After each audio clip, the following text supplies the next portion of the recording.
What did you do? A weekend off. You had wrestling on Friday night. I look forward to a recap of that. We had an all-day college football marathon where the ACC, good job, ACC. I was worried y'all were going to step up to the plate and make us think there were two teams worthy of getting into the college football playoff. Yeah, I think they've successfully committed themselves to being a one-bid league at this point. I still don't know who's going to play in their championship game. That's still yet to be decided. But, yeah, I don't think you're going to have any backdoors in this year. You almost got the upsets. Nearly. That signified a great weekend. Almost. I was close to calling that Penn State-Indiana game. I was feeling good about myself. Yeah, it was one of those things, and Penn State actually did a decent job of, hanging around with Ohio State for a while last week. It's like, okay, and look, I know the season's gone off the rails. That's still a lot of talent on that team. It's not like they're, Purdue or something like that. That's still the team that has a lot of guys that are going to play football at the next level. And, they came back, took the lead against Indiana, and we'll get into it, including the call at the very end. What a moment. And here's the thing, every single great team, whether you win the national championship or not, always has that one game where they have to survive at some point during the year. And Indiana's been blowing everybody out. Right. They had to survive on Saturday. And a mark of a good team, even when you don't play your best, is finding a way to win. That's what Indiana did against Penn State. I do want to go down a slight path in terms of college football fans on the Gus Johnson call. I've seen a lot of split reactions to it. Did you? Now, I saw it live. Yes, I did too. Okay. Yeah. And I don't know. I haven't listened to what we've pulled. I don't know how long you pulled it. I'm interested to rehear it. I want to go down a path coming up this hour on, was that excessive? Do you like your announcers being like that? Gus Johnson, I guess Kevin Harlan, those are the two kind of, as much as he annoys me, and he's kind of changed his style, Joe Tessitore is another one who's trying to, I feel like, be like that. And no, if I've been in for whatever reason, every SEC media day I would go to, I would get trapped in a elevator with Joe Tessitore, and he seemed like a nice guy. Sure. He seems genuinely nice, but pretty good wrestling announcer too. Okay, all right. Don't really care for him in football, got to admit. But anyway, the Gus Johnson call, if you haven't heard it, we got the audio. We're going to play it. Is it excessive is my question. I think, and again, I saw a lot of split reaction. So my parents came up this weekend, so I spent most of the day watching football with my dad. Awesome. Sounds like a great Saturday, by the way. Yeah, it was great. A great time. We won't get to just sit around and watch football as much because I'm here and usually busy on Saturdays. But we're watching that live, and we're reacting to it as it's happening. So I didn't hear the call live. I didn't hear what Gus Johnson said when it happened because we were kind of giving our own reactions to it, but going back and listening and seeing the reactions, people are there's a line in the sand on how people feel about this. Some people love it, some people hate it, and again, we'll get into it, but he's a polarizing commentator. There's no doubt about that. Well, we will get into a lot of that. Also, we've got to start to look ahead to this coming weekend. I'd be a little surprised. I'd be a little surprised if I didn't say that 18 and a half, I think it's down to 17 and a half is now where I've seen it. It's running around those numbers. But it was a little high. I was a little, I don't know why. Well, you've already called the upset. Yeah. And you're going to get a whole week. I'm going to try and keep it toned down. Okay. I'm going to try and keep it toned down. But I got to admit, I'm going to be that annoying person this week that's we got a chance. And I do legitimately, I told you, I do have a path for this game. Sure. And we'll get into that as the week goes along. I do legitimately have a path. I see reasons why South Carolina wins this football game on Saturday afternoon. One of them is the fact that it's such an early kick in College Station. Another is the fact that South Carolina's on a bye week, and look, say what you want about Missouri, and Texas A&M handled pretty well, but Missouri was on their third-string quarterback, and it was kind of like, did you get to watch much of that game? Yeah, I watched a good bit. Okay, yeah, it felt like Missouri at one point was like, we just can't, we're not going to have enough. Yeah. Did you get that impression that at some point Missouri was just like, Yeah, and look, they could have run Ahmad Hardy a little bit more. That was a No. question after the game, certainly. But yeah, you didn't have because what their options after that were like some walk-on quarterbacks. It's like you don't have the quarterback play with this freshman and Matt Zollers that's going to be able to do anything against this really good A&M Right. defense that we're going to talk about plenty as the week goes along. And it's not that you go in the game waving the white flag, but you didn't have what you needed to be successful against a team like that. It reminded me, I hate to say this, it reminded me of me in college. Okay. On a Wednesday night, I can go to 5 Points and hang out at Sharky's, or I can study for this exam I've got on Thursday morning at 9:05. Go downtown, go to Sharky's, study for exam. You know what? I'll wing it. And you get to the exam at 9:05, and you look down at the questions, and you're like, I don't know any of this. I give up. And it felt like Missouri went in with confidence, going, we're going to wing it. Sure. We got Eli Drinkowitz. We got a great running back. We're going to wing it. And within 15 minutes went, nah, I don't know the answers for this quiz. I don't have answers for their defense. We don't have answers for their offense. I think we've all been there, man. Yeah. That was me. That was me taking Spanish in college. yeah. It's like, you know what? You know that feeling then? Yeah, I'm not good at foreign languages, and I often told the professors on the first day of class, listen, I'm going to try. It's not going to be great. And then you look at the test, and you're like, I don't know what any of this says. So we're just gonna go BCADCBA. Okay. Hope for the best. Good to know I was not the only one. I know you're much smarter than me, so good to know I was not the only one doing that. But so we will we'll get to all that. Also, last night, I don't know. We don't have enough time for me to try and explain what happened over at Colonial Life Arena. Like, we need to talk about some other stuff today, but I have concerns. I have questions. I have slight excitement. I have the fear of closing my eyes every time they start to play basketball now. You managed to see the best and the worst all rolled into one game, I felt like, because it started the game like, hey, this could be a blowout, and it's like, oh crap, they're going to lose to a quad 4 team. Oh wait, they came back. Okay, they survived in overtime. Like, you saw a little bit of everything, and I think that's kind of when we get to the end of this year, I think we're going to look back on this game against Southern Miss and say, you know what, that game kind of told us a little bit of everything about what Coach Paris's team is going to be in year number 4. A lot of good, a lot of bad, a lot of in between, and you may not know what you're going to get on a given night. I will say, Michi Johnson, when he's hot, and he was hot last night. I don't even know. I was talking to my father earlier today, and he was watching, and like me, went, what happened? And I was like, I don't know. Southern Miss didn't finish them off, and all of a sudden, Michi's hitting a shot, a three-pointer from the second O in Colonial, and then one from basically the half-court stripe, and we're tied. And then there's a wild play at the very end of the game. Maybe a foul, maybe not a foul. I don't know. A guy falls down. There's a guy sliding all over the court. And we go to overtime, and South Carolina wins. Okay, whatever. Now, in contrast, on Friday night, 114-47, the girls, no problem with Bowling Green. I think what the girls did to Bowling Green might be illegal in some states because that was a You physical can see it coming. beatdown, right? What is that? The most points they've scored in, I think, the past 2 years It in a was the single largest game. margin of victory since December 2023. Right. Maybe that's what I'm thinking of there. But yeah, just dominance on all fronts. And, you know, the men can make you sweat in some games this year. And as good as they looked the other night against A&T, some questions coming away from the Southern Miss game. Again, this is why Coach Paris designed the schedule the way that was and they're a quad 4 team. You got another, I believe, quad 4 team in Presbyterian on Wednesday night. So you got the opportunity to work the bugs out against lesser competition before it really ratchets up. I looked at Ken Palm this morning. They are not expected to win any SEC game right now based on the way that they're playing. That can obviously change.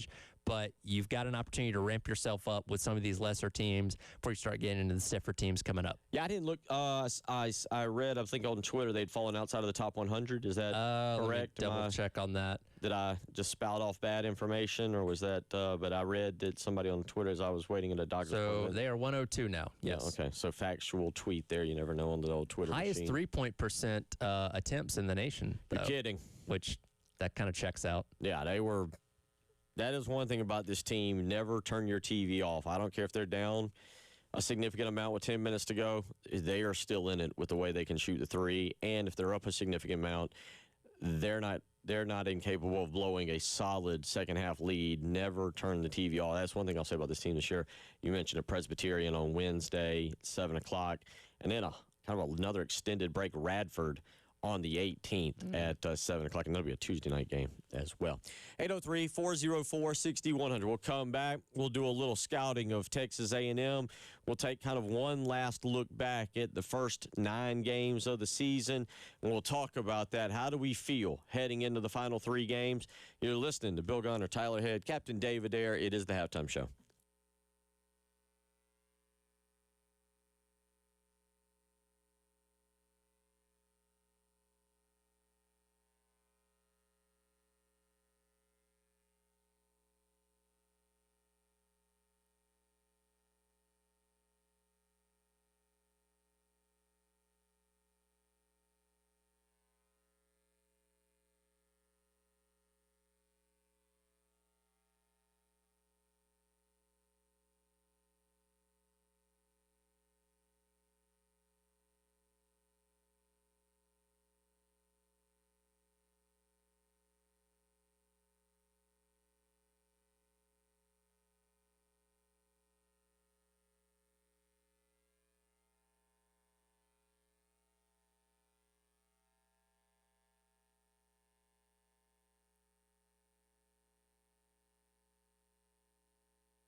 It is 12:17 on a Monday. Back into a game week. Tyler Head, Captain David Dare, Bill Gunner. And so you get the bye week, go to a pumpkin patch, go to a wrestling match, Sure. go to wherever, do your thing. Maybe just watch football all weekend.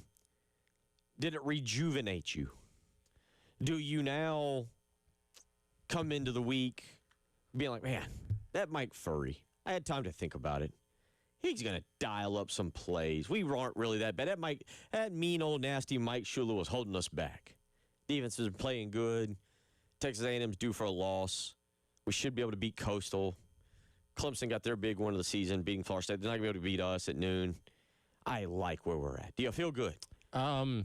What if I just said I remain neutral the entire time? You're unbiased. You're not a homer like I am. It didn't. My thoughts over the weekend didn't really change. Okay, I'll say that much. Well, again, I'm in on this upset. I feel less secure in it than I did, but I'm going to stick with it. I'm calling the upset, and then I do think they beat Coastal, and even though I shouldn't, I have no business picking Socon to beat Clemson. I'll take the Gamecocks, and we go to 6-6. We go to a bowl, and now all of a sudden, all of us around here are looking at it from the standpoint of like, are we going to get Christmas off? Are now like, wait a minute, now we got to cover our 6-6 team in a bowl game. Well, they might play before Christmas. Well, I meant around the time. Yeah, around the time. Yeah. But anyway, I think that's the question. 803-404-6100. Where do you stand? What is your final prediction now for the final three games? What do you want? Is there anything South Carolina can even show you that just makes you feel better about the direction of the program? Or the fact that we're searching for an offensive coordinator, is it all just pointless to you and let's move on? Like, where is everybody at vibe-wise, mentality, excitement? Like, is there anything left in your tank for football season? First, the game card. Now, again, let me be clear. Yeah. You handle it better than me. Sure. I'm grew up here, went to school here, knew everybody. We're going to get Jordan, is it K? Yeah. On Wednesday at 2 o'clock. He's going to join us because he just put out a great series last week on Demetrius Summers, who I played basketball with at Lexington. He was a freshman. I was a senior. He has a big tip-in that got us to the state championship game. We beat Dorman, and he tipped the ball in up at Lander, so I know Demetrius very well. I've grown up here. I go to games with my family. We sit in the zone, so forth, so on. I could be a little bit more of a homer.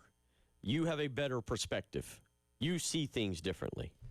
I do, and at this point, you are what you are, right? Now, again, this has been a parity-filled college football season, so if you told me right now that your prediction of Carolina going on the road and beating A&M were to come true, I'm not going to sit here with my jaw on the floor because anything's possible, as we've seen so far this year. The pathway to get there is a whole lot harder, and you're right. When you have the situation on offense where who knows who the offensive coordinator is going to be, we'll get into some of that coming up later.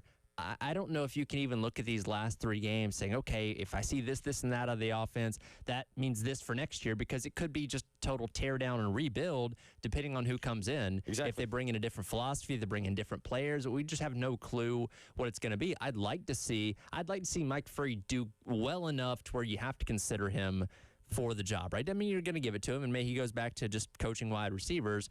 But if he does well enough over the next 3 weeks, which would mean scoring at least in the 30s one time, I would think, then that's a positive thing, and at least means you were competitive in those games. So I guess that's kind of what I'm hanging my hat on. Again, do I expect it? I don't know.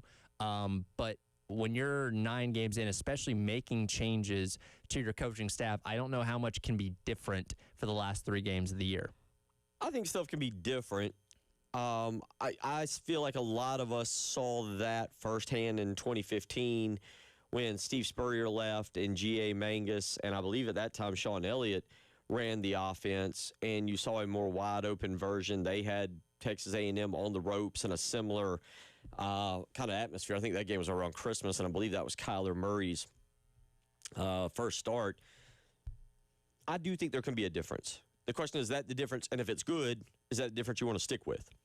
Yeah, and again, it depends on how it comes about and who's the factor and all that kind of stuff, because if it's purely just Lenore Sellers doing things, but Lenore Sellers leaves, well, you can't really build off of that. But if it's other guys, younger guys, there's a lot of variables, a lot of factors that I can't sit here for sure and say, yes, if this happens, then that happens, and you'll be able to carry that into next year. Who knows? But you're just hoping to see some areas of improvement, particularly on offense. Because, again, we've talked about it.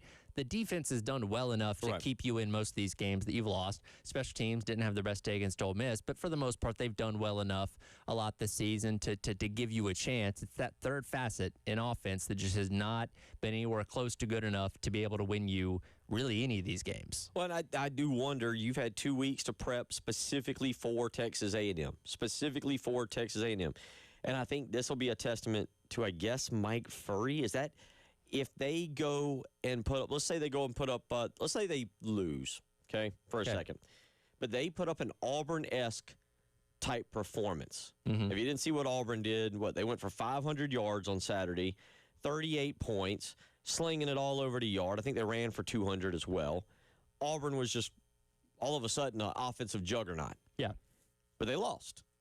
And at the end of the day, wins and losses are what matter the most. Yes. I don't really care how many yards and points you have. If you don't have more than the other team in terms of points, it's all really, really irrelevant to begin with. But with that being said, does that make people feel better?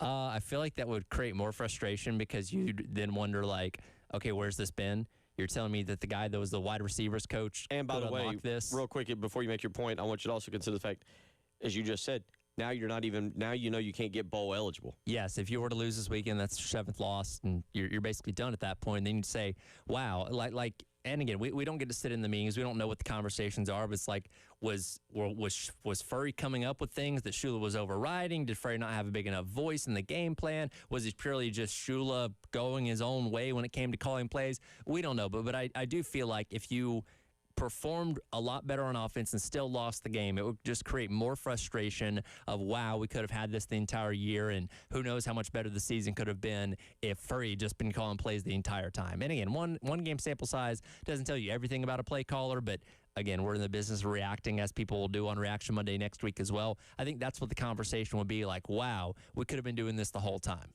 Yeah, so the question again, where is your excitement level? What are you kind of feeling going into this game? A couple of texters weighing in.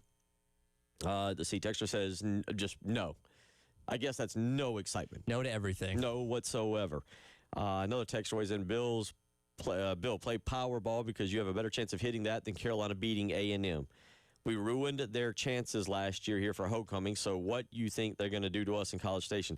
I don't know if that matters. I'd have to look, and I will probably tonight.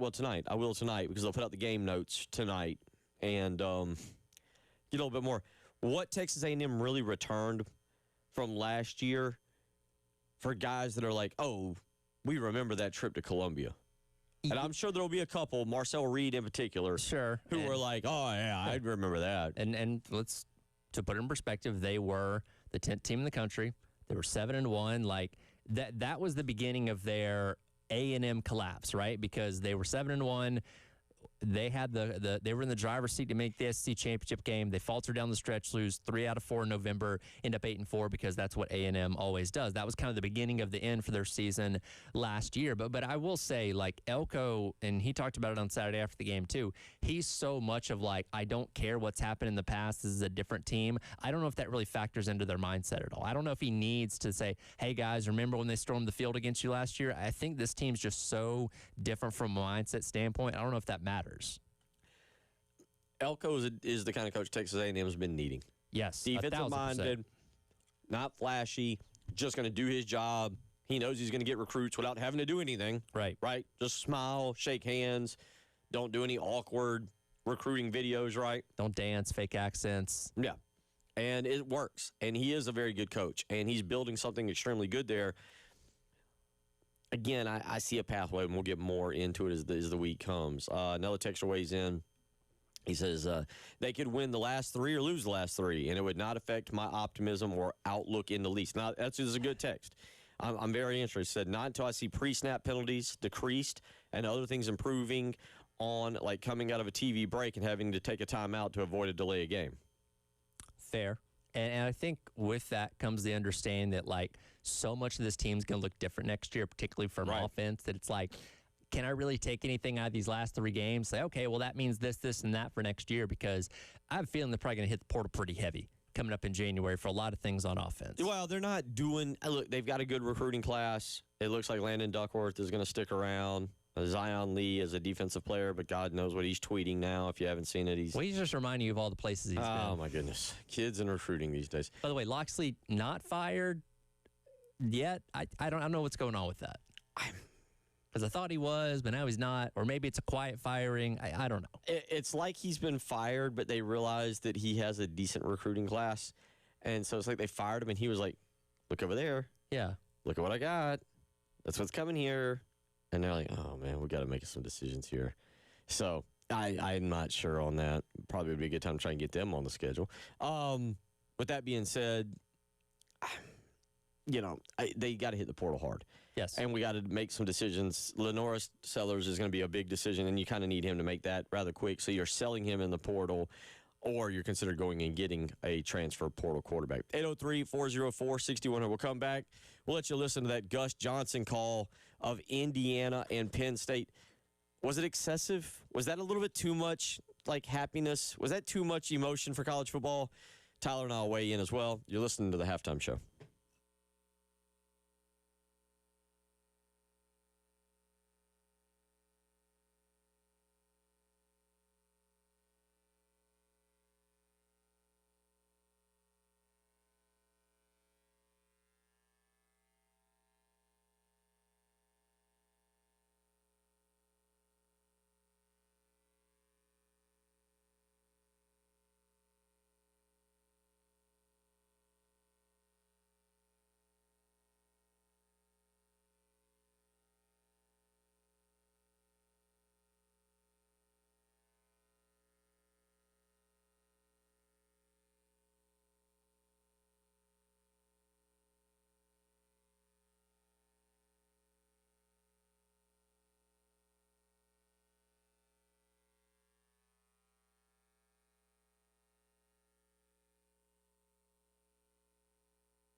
12:34 as we roll right along, get you into a brand new week here. It'll be Texas A&M week.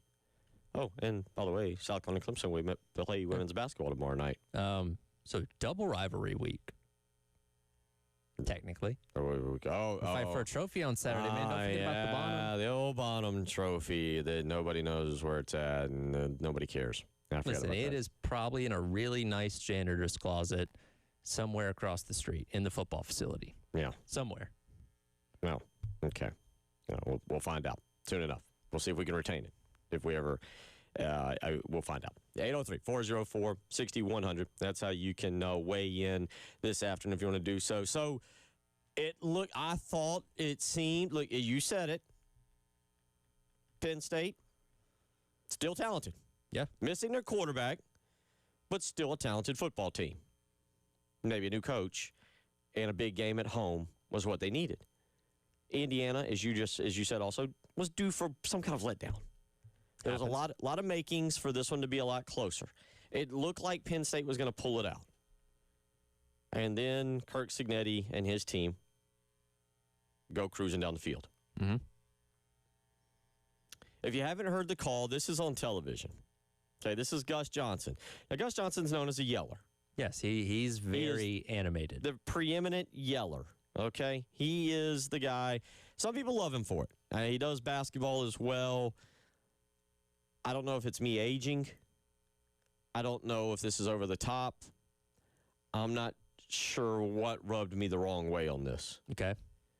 Listen to it and you decide. 803-404-6100. You listen to this and you decide.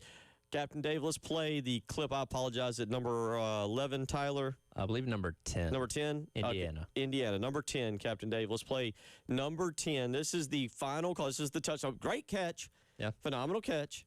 All right, Captain Dave, hit it. Mendoza in trouble. It's out. Touchdown. Wow. A miracle play. Unbelievable. Give him the Heisman Trophy now. All right, there's a lot more to it. There is. That was just a snippet for purposes of the show. What did you think? What is your take? I'm serious about this. I'm jokingly serious about this. What is your hot take on this? And look, I'm one of those people that I don't go one way or the other when it comes to Gus Johnson. I appreciate the fact that he's not afraid to be animated because there's a lot of, play-by-play guys that are very stale and boring. So at least he does inject some excitement. I think, and maybe this is where you're coming from with this, I think a lot of people look at that as him maybe trying to steal the moment a little bit. Okay. Where he kind of makes the call. It's more about him making the call than it is the actual moment and the way that it plays it. I don't know what happened with his voice. Was that purely from just trying to scream too loud? And because, look, we all kind of try and hit that octave, and sometimes it doesn't go the way we wanted it to, and he kind of had to choke his way through the rest of what he said. I don't know. I don't think we've got an explanation from him on that, but I do think that a lot of people look at Gus Johnson's calls as trying to make it a little too much about him in the moment, as opposed to, because some of the best calls are the announcers letting the moment speak for itself, right? Like we all saw the call. Yeah, you say what happened, but not trying to steal the spotlight, which I think was where a lot of people go the other way with Gus Johnson. And again, there was also a lot more behind that because they reviewed it, and then when they officially called it a touchdown, he almost repeated himself with the exact same call, trying to hit the exact same octave.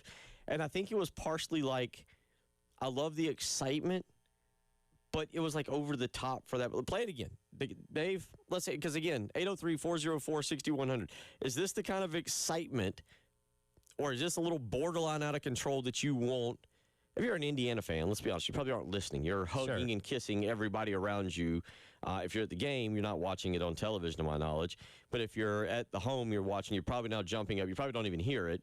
You're making so much noise. But here again, as a casual bystander who kind of wanted Penn State to win. Mm-hmm. I don't know. Something about Indiana starting to rub me the wrong way.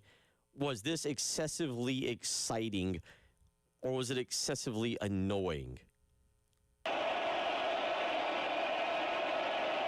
Mendoza in trouble.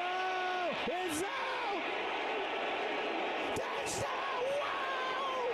A Rocco play! Unbelievable! Give him the Heisman Trophy now! So I just had the thought from what you said there.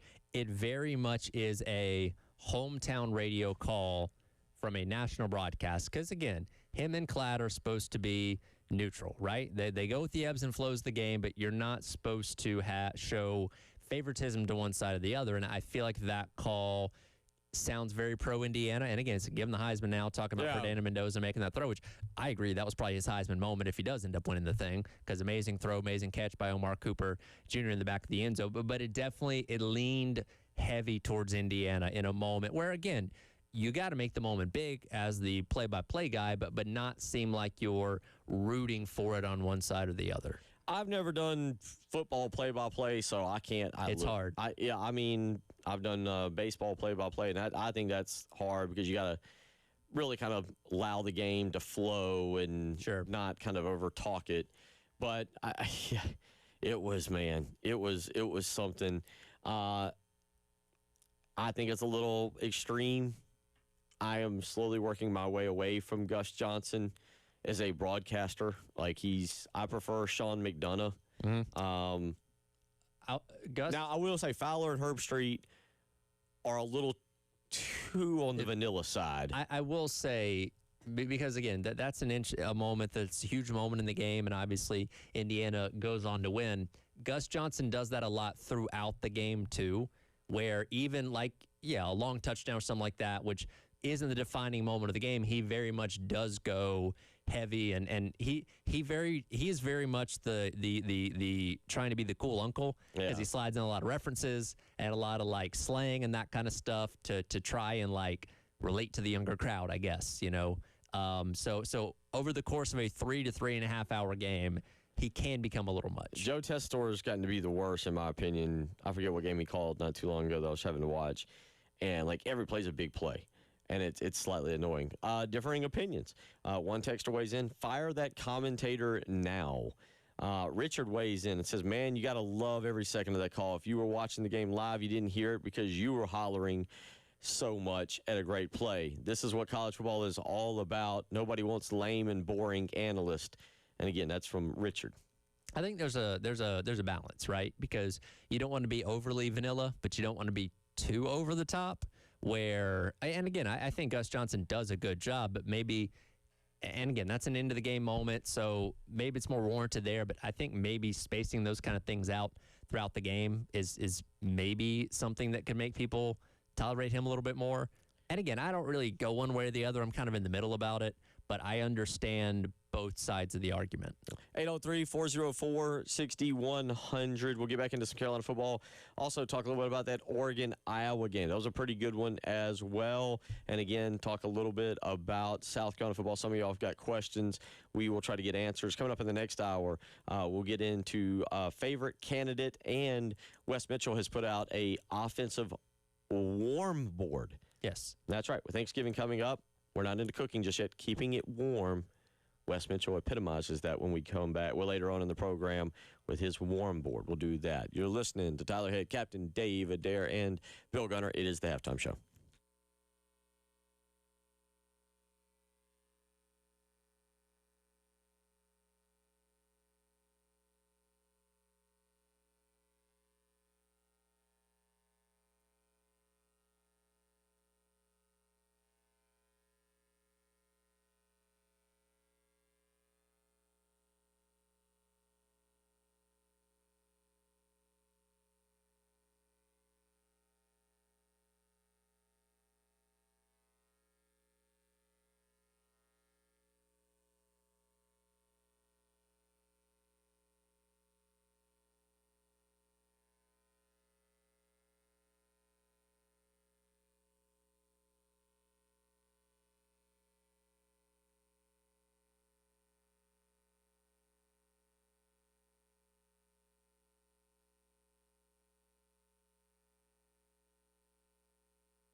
we should have a siren or some fancy buzzer noise, something crazy. As we have breaking news, Tyler had like legitimately. Tyler's telling me this is like within the last minute or so as we are coming back. Tyler, what is the? You give them. How do we do this? What is the breaking news, Tyler Head? The New York Giants will be the second NFL team this year looking for a head coach in the offseason. Brian Dable is done after they blew their lead once again yesterday to the Chicago Bears and lost in Chicago to drop to 2-8 on the season.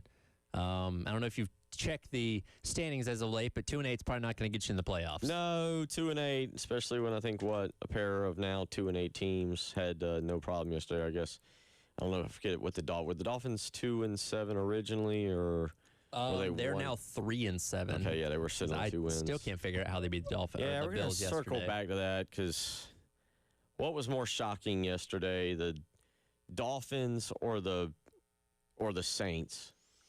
The Dolphins were at least at home. Yeah, but the Panthers aren't like great. I know they've been on a little bit of a run, but they're still like at a core not a great team. So it's not. Which, by the way, did you know that Tyler Shuck was the first Saints rookie quarterback to win a game since 1981? Okay. It's been that long since a rookie quarterback's won a game for them. But yeah, it's more. If you went into the weekend and told me the Saints were going to beat the Panthers and the Dolphins were going to beat the Bills, I would have believed the Saints beating the Panthers a lot more. Okay. Well, I kind of agree with you on that. But no, that was kind of a stunner. You also had the Houston comeback on Jacksonville. Yes. Which might be the end of somebody down there. I'm not sure who. I believe because the Broncos, when they came back a couple weeks ago, funny enough, against the Giants, they also had a 19-point fourth quarter. So it's weird that we've had two 19-point fourth quarters within 3 weeks of each other. They had it was a 26-point fourth quarter. Was it 26 in the fourth quarter? 26. I know it was 26 because they scored 30, 29. It was the score was 30-29 and they ran the fumble back, Lawrence fumble back, which gave them 6 extra points to get to 26. But yeah, it was a solid 29-10 going into the fourth quarter, and as you mentioned, the Texans scored 20 points, but then run the punt. That's right. Okay, so it was a 26-point fourth quarter. That's right. Run the fumble back. Yes. Come on, yes. Gunner, get it right. 803-404-6100. All right, that was quite a slog right there. All right, let's go back to college. Iowa and Oregon. Now, I got into this game. The weather was nasty. Iowa can't throw a football. It just was great. Except on the final drive. Well, true. Well, I don't know. I feel like Oregon got confused there. I was like, By the way, Mark Gronowski had the most aggressive 6-7 I've ever seen after he scored that touchdown. I missed that. Because, it's this is that thing. what that is? He's just like going at it hard. Okay. I was like, wow, I didn't know you could hit it that hard. All right. So your thoughts on that game? Oh, wildly entertaining. And looking at I think we talked about this on Friday. When I saw the forecast, it was going to be 40 degrees and raining. I'm like, all right, we get old school Big Ten football here. And this is where I got to give Dan Lanning and Oregon credit because they went into Kinnick Stadium and beat Iowa at their own game. That is the exact type of game that Iowa wants to play. Low scoring, grind it out, run the football, play defense, play special teams, and Oregon did it better than them at the end of the day. Yeah, I mean, I'm not sure how you define that just from the standpoint of like early on. What is it? They give up 2 points. They give up, Iowa does, and really it should have been, conceivably it could have been 14. Yes. Because the first punt snap was not good either. The second one was somehow worse. And the kicker, that was funny that he did his job. He kicked it out of the end zone and then gets a penalty for illegal kicking, illegal touching. But the other part to this is, if you didn't know, Oregon does it missing some key players out of their lineup and goes in there and is able to get through it.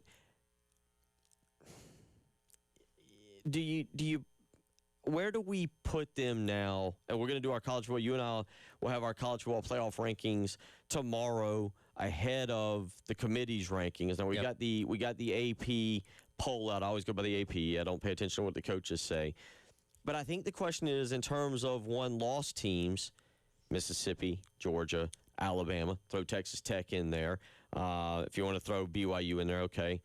Out of one-loss teams, where do you throw Oregon? Do you put them behind Mississippi, Georgia, Alabama, as they are now? They are now currently 7th. Do you have them behind the 3 SEC schools? Or is that Tyler? Let me clear my throat. Let me clear. Is it SEC bias? Is it SEC bias?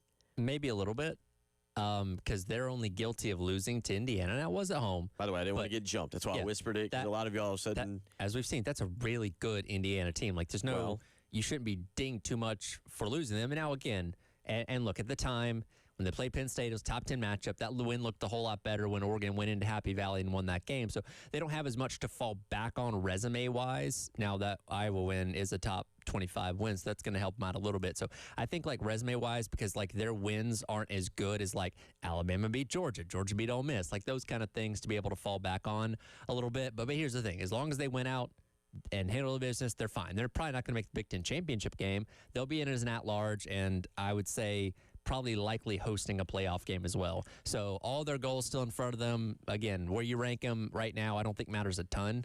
well, it does because remember, conference champions are not necessarily in line. Yeah, I don't think they're going to be good enough to get a bye. If that's what you're asking, I don't know if they can climb high enough to get that.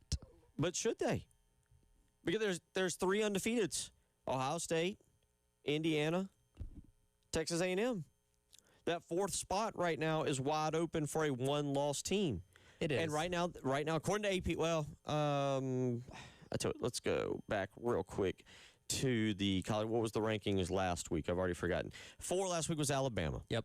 Okay. 4 was Alabama's lone loss is Florida State. It's bad. It's a worse loss, but better on the road. but better wins up to this point.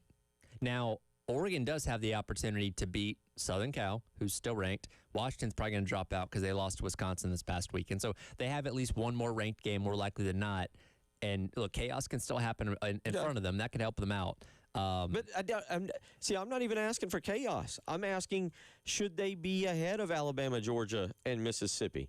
Last week they were in 9th, by the way, behind Texas Tech, still 1 loss, and BYU. That was according to the committee. Yeah, I think based on the criteria of not having as many quality wins, Okay. that's probably what's holding them back at this point. All right. We'll get to all of it more. Hour 2 on the way. We'll circle back to South Carolina, and we'll talk about Wes Mitchell's warm board. Throw you some names. How you feeling? I'll read these texts, too. You're not feeling well. You're not. You got to perk you up. It's only Monday. Got plenty of time.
1 o'clock on your Monday.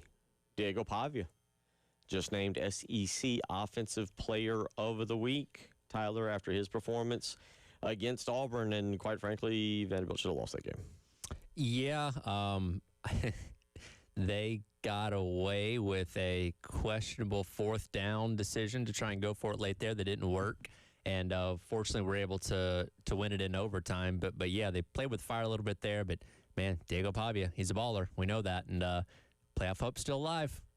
Am I becoming a hater?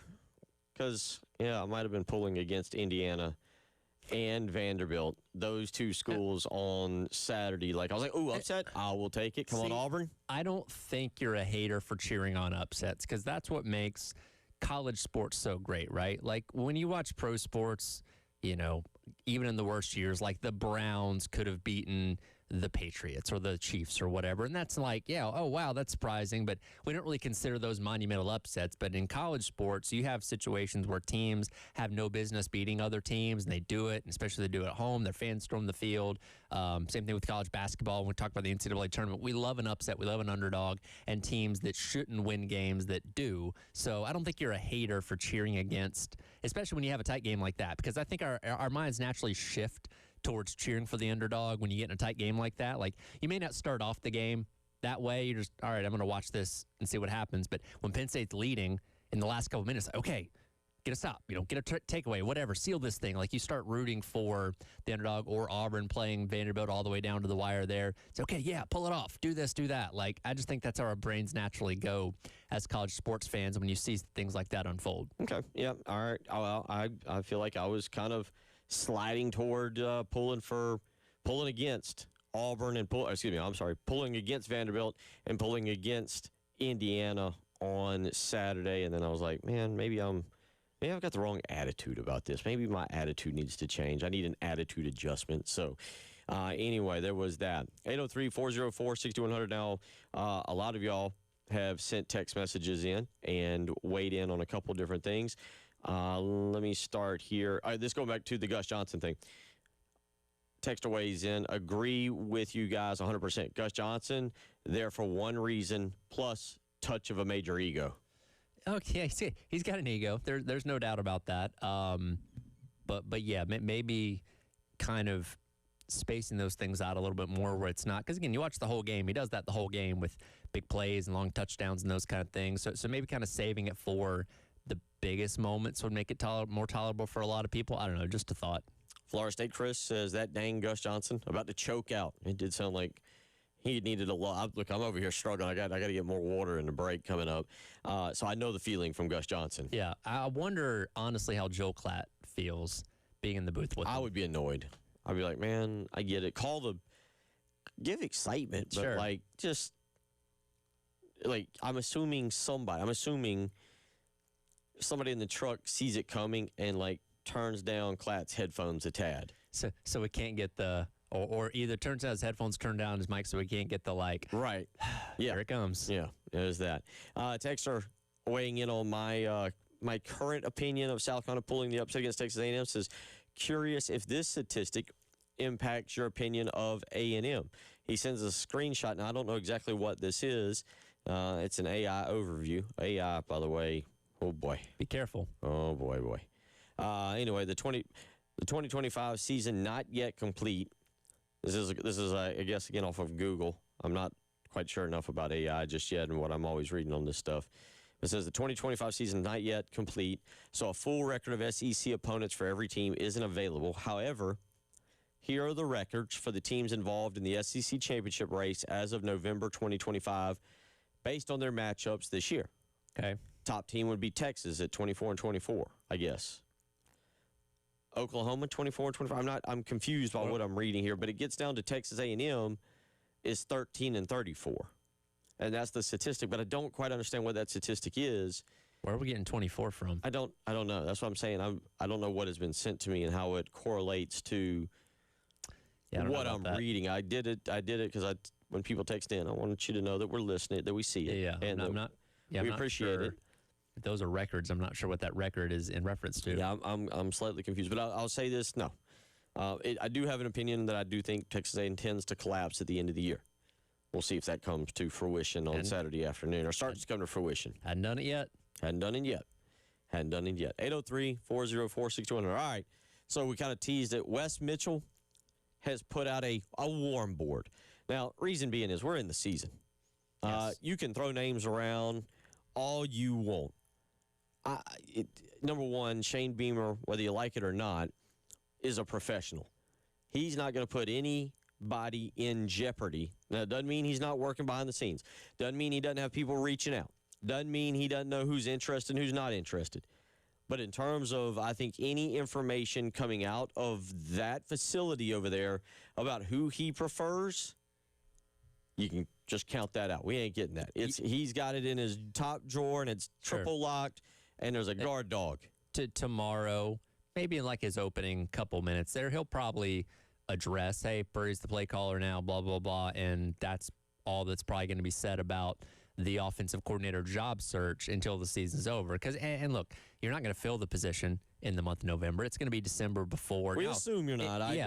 Now, it's probably going to happen pretty quickly in December because you do have early signing day. You do have the portal window open up in early January, so you do need to get on it. And there are, like you said, those back channel conversations happening about potential candidates. But, yeah, Beamer's not going to tell you, hey, yeah, we're looking at this guy, looking at that guy, because that would indicate that you're not focusing on the task at hand of finishing out the season with the final 3 games. So, yeah, we're basically left to speculate for the next 3 weeks on where they're going to go with this. The one name we do know for certain, obviously, is Mike Furry. Yes. We know that Mike Furry's name is on the list, but you got the list there in front of you. Yep. Go through a few that stand out to you that are somewhat interesting. Now, again, plenty of them, and we don't know if anybody's even interested or what the status is here. But what are a couple that you read there and said, that would be kind of intriguing? Yeah, I think you look at a guy like Brad Glenn, currently at Cincinnati right now, has the connections to Sean Elliott from their time at Georgia State. And again, his numbers, and West did a really good job of putting in a lot of the statistics for where they rank nationally in their conference. And the numbers are pretty well where you'd like them to be. A good offensive balance, it seems like. Again, the connection thing makes a lot of sense. Jake Spavital at Baylor is another name that comes up a lot that is in this list. And West is going to put out a couple of these, so don't just think these are the only candidates that are on the warm board right now. It's just kind of a piece-by-piece type of thing. But those are a couple names we've talked about, talking about the connections, talking about the way they run offenses that would make a lot of sense. But my thing is Beamer going to follow a formula, or is he going to look at it? And he admitted, hey, this offense over my time here has not been what it needs to be. Does that mean he's going to do something radically different? Go with the college offense. Go with the guy that's not afraid to throw the ball more. Or is like, all right, we're going to do something a little different but kind of stay in line with our philosophy on how we do offense here. I don't know. And that kind of creates the biggest question mark in all this is we could be looking at these candidates from a standpoint of, okay, here's how Beamer's thought about offense through the first 5 years up to this point when he could be going in a radically different direction in the offseason. I'm assuming he's going to go in a different way. We'll see. That's one of the exciting things. Look, I will admit, and I'll have to go back to some other text messages that came in earlier about Shane Beamer and about the excitement for the game and where people think. By the way, don't you go anywhere this hour. Captain Dave, did y'all get it settled? Captain Dave and Tyler were going back and forth on where exactly the Bonham Trophy is, and Captain Dave, I think, has had some interesting information. Did we get that settled while I think Dave figured it out. Dave's got it all right. Dave, we're going to have a segment with Dave coming up this hour to continue to do that. But let's go back to these names. So the first one you go instantly to is Brad Glenn. I loved Glenn, and I would have been right there with you till I read about Jonathan Brewer at Duke. And having watched Duke play Clemson last week, 2 weeks ago, however you want to frame it, I kind of go with him. I kind of got for. I don't know why. He was with Rhett Lashley. He's kind of a Gus Malzahn disciple. Duke has done a better job under Manny Diaz of building, and Mike Elko, of building a solid roster. Mensah, the quarterback, is it Mensah? Gary Mensah, yeah. Yeah, is a very solid quarterback. I'm kind of interested in Jonathan Brewer. And it goes back to the question, though, because he's more of a pass-oriented offensive coordinator. They're not a team that's known for running the ball super effectively. Is that something that Beamer wants to do. Is he willing to bring in a guy that's going to want to throw the ball more? Because and Beamer, and we heard Shula talk about it every single week, talking about balance, right? Do you still want that same kind of balance? Do you want a guy that's going to be more in the middle when it comes to running the pass, or are you not afraid to swing this time and say, okay, we'll bring in a guy that's not afraid to throw the ball a little bit more if we think that can make it successful? That's the factor of this we don't know, is how does Beamer look at this from a philosophy standpoint compared to what his hires of the past have been? I'm not, by the way, I'm not suggesting and or saying that's who I think he'll pick. I'm picking kind of like my top guy, if you will. I'm kind of suggesting that's the guy who I would prefer. There are some downsides. I forget if you just said it, but only 2 right now years of being an offensive coordinator. Whew, that is a lot of pressure on a guy with your job on the line and it being only his 3rd year. Yeah. Like, I don't know why he would make that move, Tyler, if that's what if the path he's going down. Did you have another name that stood out to you on that list? I mean, look, the Gus Malzahn thing makes sense, and that'd be the most experienced guy out of everybody on this list. Again, this isn't specifically a candidate list, but you saw, and I think, like, you probably haven't watched a ton of Florida State this year because of how bad they've been, but that's what really wowed me when I watched him play Alabama in week number 1, is he just kept that Alabama defense guessing, the way he schemed guys up, a lot of pre-snap movement, just a lot of eye candy, and those kind of things that, Thomas Castellanos isn't an NFL quarterback, but he was able to use him effectively enough to have success. So it's that kind of mindset, that kind of ability from an offense coordinator that I do like. And I have no idea because, again, they got to fire Mike Norvell first, which we'll see if that happens. Seems like it's going to, but I don't even know if Malzahn will be interested. But from an experience standpoint, an offensive mind standpoint, I like what he brings to the table. Yeah, no, obviously, you're taking a big risk there, potentially hiring your replacement. Let's be honest, Malzahn could easily be a guy that Southland could be like, or Jeremiah Donati could be like, bring him in, but I've got future plans. Brad Glenn was the next name I went to. I think he would be really, really interesting. But again, they're just 32 years old. I don't know, and I don't know what direction Shane Beamer wants to go. 803-404-6100. We'll come back, stay on this, and Captain Dave will update us. Where in the world is that Bonham Trophy, and what exactly do they do with it? You ready for that segment there, Captain Dave? Yep. He's got it ready. We're going to drop some information on you like you've never experienced. You better be prepared. So spend the break getting yourself ready for Bonham information when we come back. It's the Halftime Show.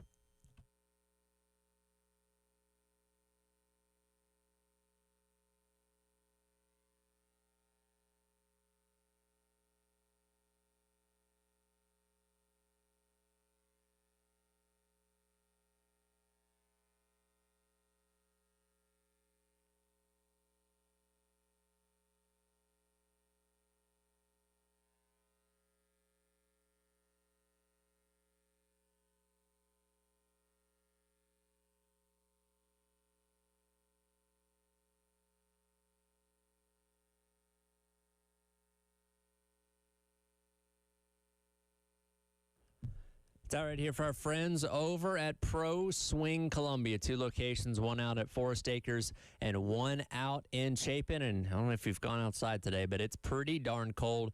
Probably not the best day to be out on the golf course, and that's where Pro Swing comes in, because you can go down to one of their 2 locations and play golf, quite frankly, anywhere around the world on their Golf Zone simulators. You rent by the hour. They also have memberships available as well. And while you're there, you can also get a free 30-minute swing evaluation and get a blueprint of your swing, and they'll give you a couple pointers and drills to work on as well to make you a better all-around golfer. You can get discounted rates to practice and play at Pro Swing if you're actively taking lessons there as well. They also are a tailor-made dealer and do club fittings too.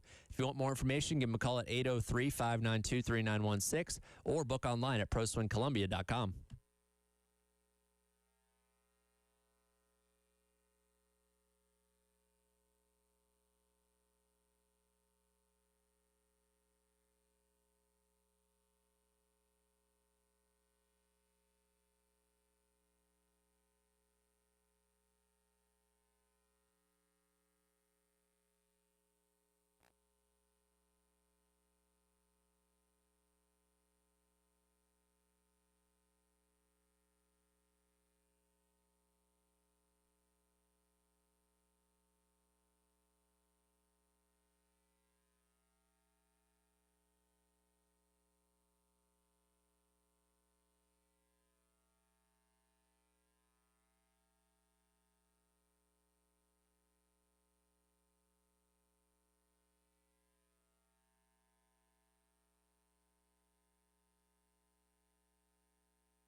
tomorrow, Tyler, out of the kindness of everybody's heart, because they saw the temperature and thought, it's a good day to put Gunner outside or on a golf course, we'll be at Charwood.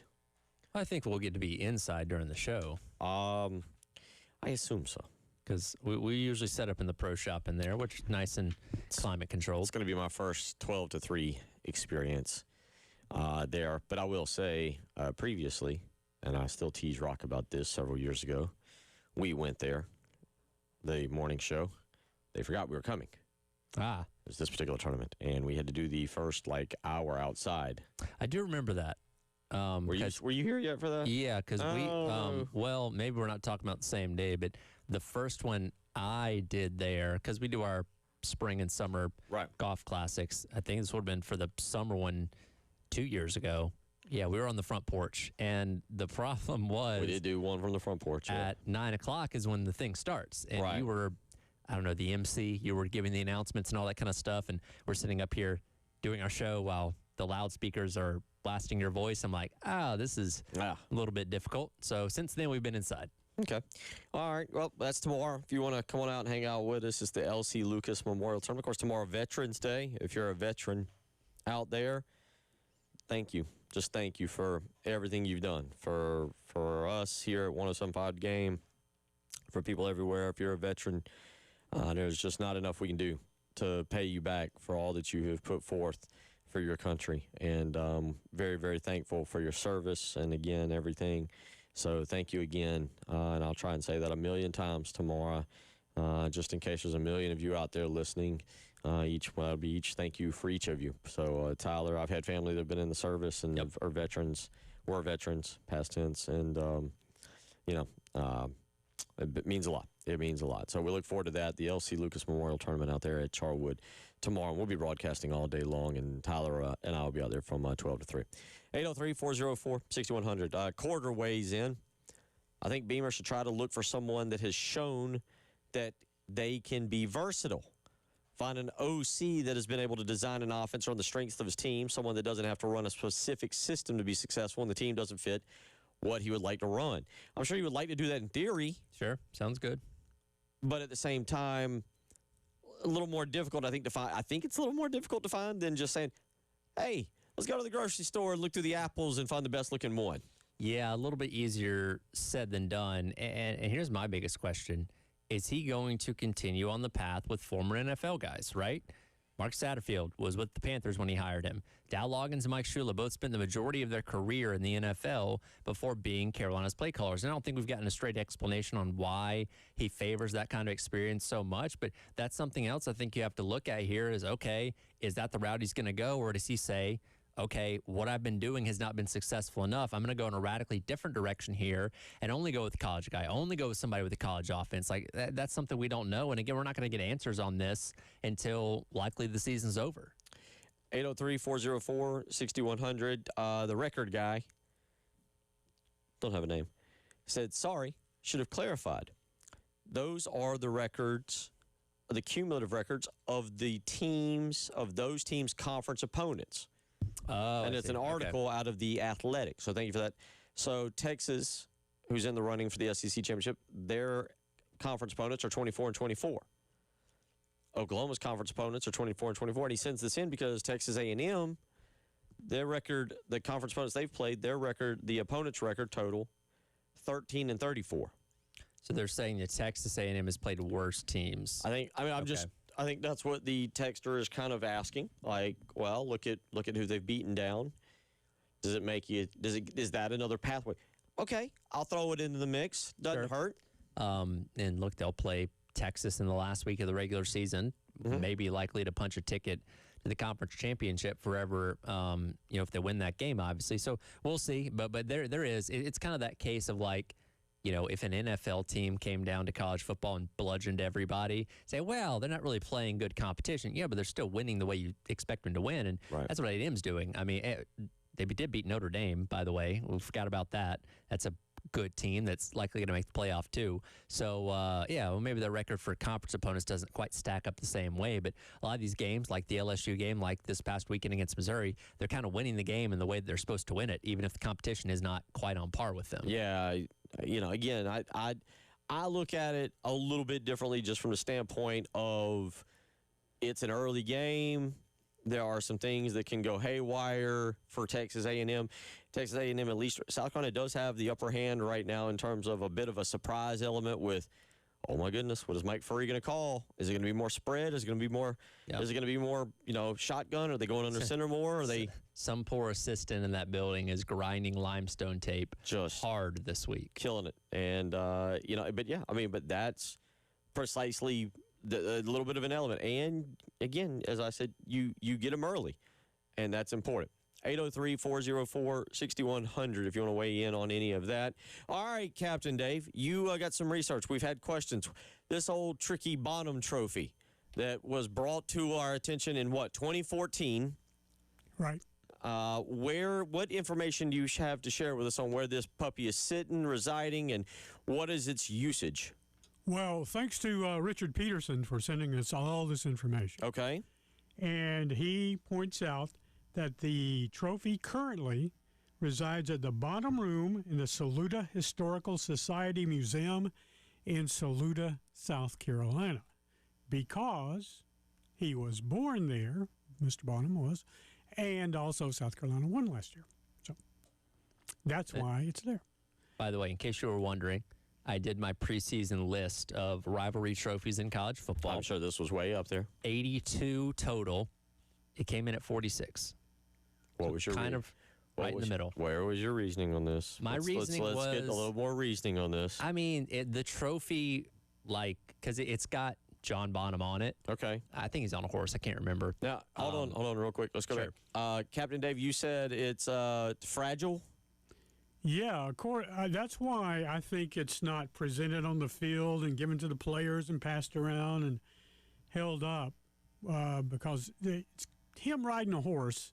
He's holding a rifle, and it looks to me like that rifle could easily break off. Yeah, and look, I gave it points for creativity because it's not just like a plaque or something like that. There's a lot more trophies that are better. For reference, I put the Palmetto Bowl at 43. Okay. Because I think that's a little more bit more unique. And there are plenty of trophies of guys on horses or guys standing there holding guns and stuff like that. So it's just kind of right in the middle. Like, it's fine. It's not the greatest. It's not the worst. That's kind of how I view it. Well, you remember the Alabama Trophy, National Championship BCS Trophy being dropped. The Crystal Right. Football, yeah. Yeah, and then this year, Vice President picked up the National Championship Trophy for Ohio State, and the base came off and fell. Do you remember that? Well, it's detachable. It's supposed Yeah. to be that way. So you have to be careful with some trophies, apparently. Yeah. Well, which golf trophy is it that everybody keeps? It's not the Claret Jug is lighter. I think it's is it the PGA Championship where people keep lifting it up and the top comes off and smacks them in the head? Yeah, I have to look into that. Yeah, there's one that like the last 2 or 3 years when they've lifted it up, they're not aware that the top is not like sealed on Okay. very well, and so the top comes off and bonks them in the head, and they're, catches what we'll call a little off guard. That's funny. 803-404. By the way, where's the Hardee's Trophy? The what? The Hardee's Trophy? Remember that? I do not. I believe it is. That might be before Tyler's time. I don't know when we switched to the Palmetto Bowl. Yeah. It was known as the Hardee's Trophy? Yeah, we had a Hardee's Trophy. Sure did. Big old burger. Really? No, I don't know what it was on it. I got no idea. Yeah, I don't pay attention to these things, man. Now I think it did have a burger on it. That could have been higher on my list Did it? because I value food trophies pretty high. The Bones with Memphis and UAB came in at number Hey. 3. Once upon a time, I don't know where. They might still have it. Hardee's, they used to have fried chicken. I don't. Oh, that fried chicken Do they was still- so good. Do they still have fried chicken? I don't believe so. I don't think so. I don't think so either. I gotta go back. One of the guys I follow, I think it's Chris Trader, I believe, has got a poll out on the state, works for the state, and I actually saw where it's kind of Chris Trainer, at Chris Trainer SC, put a poll out. I think it was over the weekend or last week about the top chicken places here I think he was going for Columbia, and it got me thinking we may have to do some chicken tasting. I'm down with that. Yeah, we may Yeah, have to good. some good fried chicken. We may have to do some good fried chicken. So if you got a recommendation, we're all ears here and willing to give it a shot. One more quick thing about James Bonham. Okay. He spearheaded the fundraising for the construction of the Maxey Monument in the center of the Horseshoe at How about USC. Yeah, and he started University of South Carolina when he was 16. He started at. Yes. Okay. Wow. Well, pretty impressive. How about that? That's why we fight for the Bonham Trophy. There's your daily dose of knowledge from the halftime show. I don't know what we can cover up or what we can follow up with that, but we'll find something. Don't you worry. We'll find something. Matter of fact, we still got a wrestling breakdown from Friday night. We're saving that for the end of the hour. You're listening to the halftime show.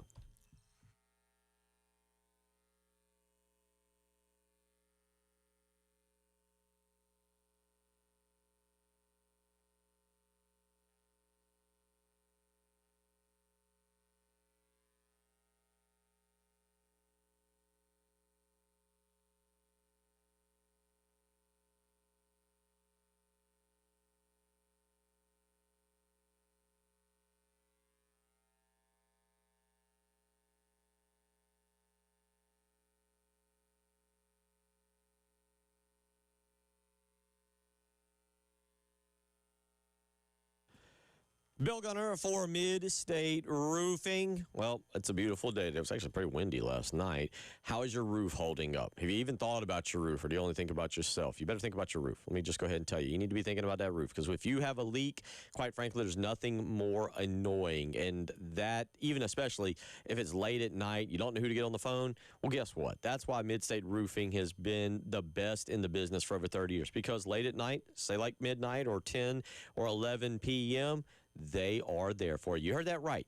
Mid-State Roofing is there for you 24 hours a day, 7 days a week. And I don't care where you're at in this great state. You could be in Charleston or Greenville, Columbia or Spartanburg, Aiken or Augusta.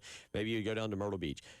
Mid-State Roofing is there for you. So give me a phone call, 803-356-1919. Again, that's 803-356-1919. You know what they say. If you've got a leak, let Mid-State Roofing take a peek.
1:35 on a Monday. Tomorrow, Shane Beamer will speak. We'll get to hear more on the offensive coordinator, which is Mike Furrey. Wednesday, we will get to hear Mike Furrey speak. We should. That should Yep. be the most exciting part of the week, if we're being dead honest, and then that'll lead us up to the game. Because how much information do you throw out there if you're Mike Furrey and Shane Beamer this week? None. Give I mean- yourself as much of an advantage as possible. Yeah, it is. It is an advantage. In fact, if I were Coach Beamer, maybe I wouldn't have even said anything on the teleconference last week to make A&M keep guessing. Be like, all right, well, let's go through their entire offensive staff. And, well, Markel Blackwell's called plays before. You know, Sean Elliott was an offensive or was a coach, head coach before at Georgia State. Like, just make them review as much film as possible. Keep them guessing. I agree with you, and I was a little surprised. Y'all know how Shane Beamer likes to keep things fairly close to the vest. I was surprised he out and out named a coordinator. Like, that almost makes you wonder, is he pulling like some kind of He named a trick play caller. He didn't name a coordinator. Good right? point. A play caller. the guy It is that was actually using the words? Yes. Okay. The whole coordinating will be a collaborative effort, but Furry will be the one in Seller's ear before the play, giving him what the play is going to be. Okay. So he's a play caller, not necessarily a full-on coordinator. 803-404-6100. Several of y'all weighing in on our chicken discussion. Why not? It's Monday. We're coming off of a week where South Carolina didn't play. Beth from Lamar says Hardy still has fried chicken, at least in the PD. Another texter weighs in and says, or Field says some of the Hardys do still have fried chicken. Okay. Good, delicious. Tony and Gilbert gives us Bamberg and Allendale. The Hardy serve fried chicken. Well, He's not sure about the Denmark location, but it's a sister store for they want to Bamberg. do a deal with us, then we will happily go and try it. We love good fried chicken. No free advertising. Rooster P says, Gunner, you should have known all of that trophy history with your 6-year degree in history. 5.5. Ooh. 5.5. Hey, a lot of people go to college for 7 years. It was, Sharkies thanked me. They patted me on the rear end last night and said, we thank you. You have to start, you have to start going to the adult part now. Did they give you an honorary degree? Like on a napkin or something? No, I believe, we got to have Brian Glenn in to pay off his Yankees bet. He's been very busy. Pizza with Preemies month. There was a particular, I'll let him tell the story. I will not spoil it. There was a particular football player that enjoyed his time so much at Village Idiot Okay. that Brian Glenn had him sign his house when he built it. All right. Sure. That story, I believe, is a public story. I'm not going to give the name of the football player, but I believe that is Brian Glenn is, I'm fairly certain, has told it on the airwaves here when he's been in studio, so we need to get him back soon. There is NFL breaking news today, occurring just, about 20 minutes ago, Tyler. We got into a little bit of NFL. We're going to talk more about it coming up in the next hour before we get to Jamie Bradford, but look at me remembering. But Brian Daboll with the New York Giants. It felt like Jackson Dart was his chance to hold on to the job, and now that's kind of gone sideways. Yeah, again, a couple blown leads in these past handful of weeks. They're 2-8 on the year. He's 20-40-1 overall in his time there. He's one of those guys that had success too quickly. They went 9-7 and made, or 9-8, I guess, and made the playoffs in his first year back in 2022, and that was when they gave Danny Dimes a big extension, and nothing's amounted to it ever since. Obviously, you look at, and this wasn't him necessarily, but they traded away Saquon Barkley, and he goes out there and has a career season for the Eagles last year. I do think as well that Danny Dimes' success with the Colts probably puts more of a spotlight on Dable, like, hey, why did this guy not play this well when you were coaching him, those kind of things. And again, the more you continue to lose, we knew he was on the hot seat coming into this year, and when you blow the lead to the Bears yesterday on the road, and you could see the emotion on Dable towards the end of the game. I think he kind of knew that he was cooked at that point. But once again, here, how many head coaches since Tom Coughlin retired have they had now? Because they had Ben McAdoo, they had Joe Judge, they've had Brian Dable. I feel like I'm forgetting somebody in the middle there. Maybe that's it. But they've had quite a few. Go over those real quick. Let's see if we can play a... Ben McAdoo, Joe Judge, Brian Dable. It does feel like there's a one in between Hold on. McAdoo and Judge, I believe. But I think wasn't Judge close to getting the job originally and then went to Mississippi State? He didn't get it, and he went to Mississippi State and then ended up coming back, I believe, is how that little scenario went out. Pat Shermer, forgot about that. Yeah, there you go. Yeah, so it was McAdoo. In terms of, they've had interim coaches, obviously. McAdoo, Pat Shermer Yeah, for there 2 you go. years, Joe Judge, and then Brian Dable. Bunch of Which, by the way, Brian Dable, since Tom Coughlin's been fired, Brian Dable's the only one to last more than 2 seasons. excellent work. That's So, exactly yeah, what you need. things are going swimmingly with the Giants right now. 803-404-6100. So the Giants will be in the market for a new coach. They'll have a quarterback, I guess, they can sell fairly easy, I believe, in terms of Jackson Dart. Are we still on the Jackson Dart bandwagon? Are we starting to go, okay? He's shown flashes, sure. He's a rookie. Doesn't have a ton of help around him, so I'm not going to say one way or the other if he's good or bad. Depending on who they hire, they may look at him and say, all right, this guy is a project I can work with, or I don't know if I can work with this guy. Let's go do something else. So we'll see. 803-404-6100. Back over to college football for a minute. We covered that Indiana-Penn State game, talked about the Iowa-Oregon game. The big game, massive game of the weekend, game day was at Texas Tech Yes. against BYU. I got leery of this game because the line was so big, and all of a sudden, it's like people knew something Yeah. that we all didn't because they started talking up Texas Tech like big time on Thursday, Friday. Yeah, and they dominated. Do you want to know, out of the 12 possessions that BYU had, how many times they crossed into Texas Tech territory? I'm going to go I kind of know this because I watched.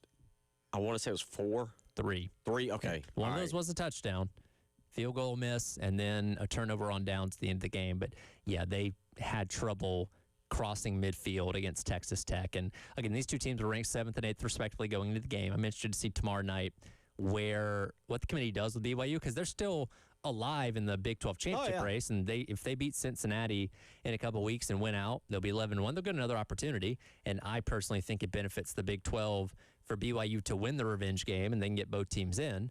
I don't know if that's going to happen or not, but that's a possibility. But Texas Tech, I think, established itself as the best team in the Big 12 on Saturday by a pretty significant margin.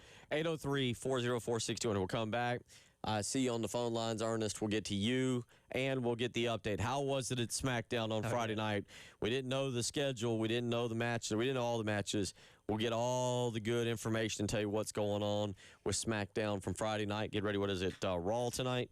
That's correct. All right. Tyler, get you geeked up and ready. You're listening to the Halftime Show.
We're wrapping up hour number 2. And then we'll do a third hour. And Jamie Bradford will join us at about 2:15. Look at me remembering today. Hope you're doing well out there. Hope you're coming off a weekend. Clemson gets a victory over Florida State. Good for them.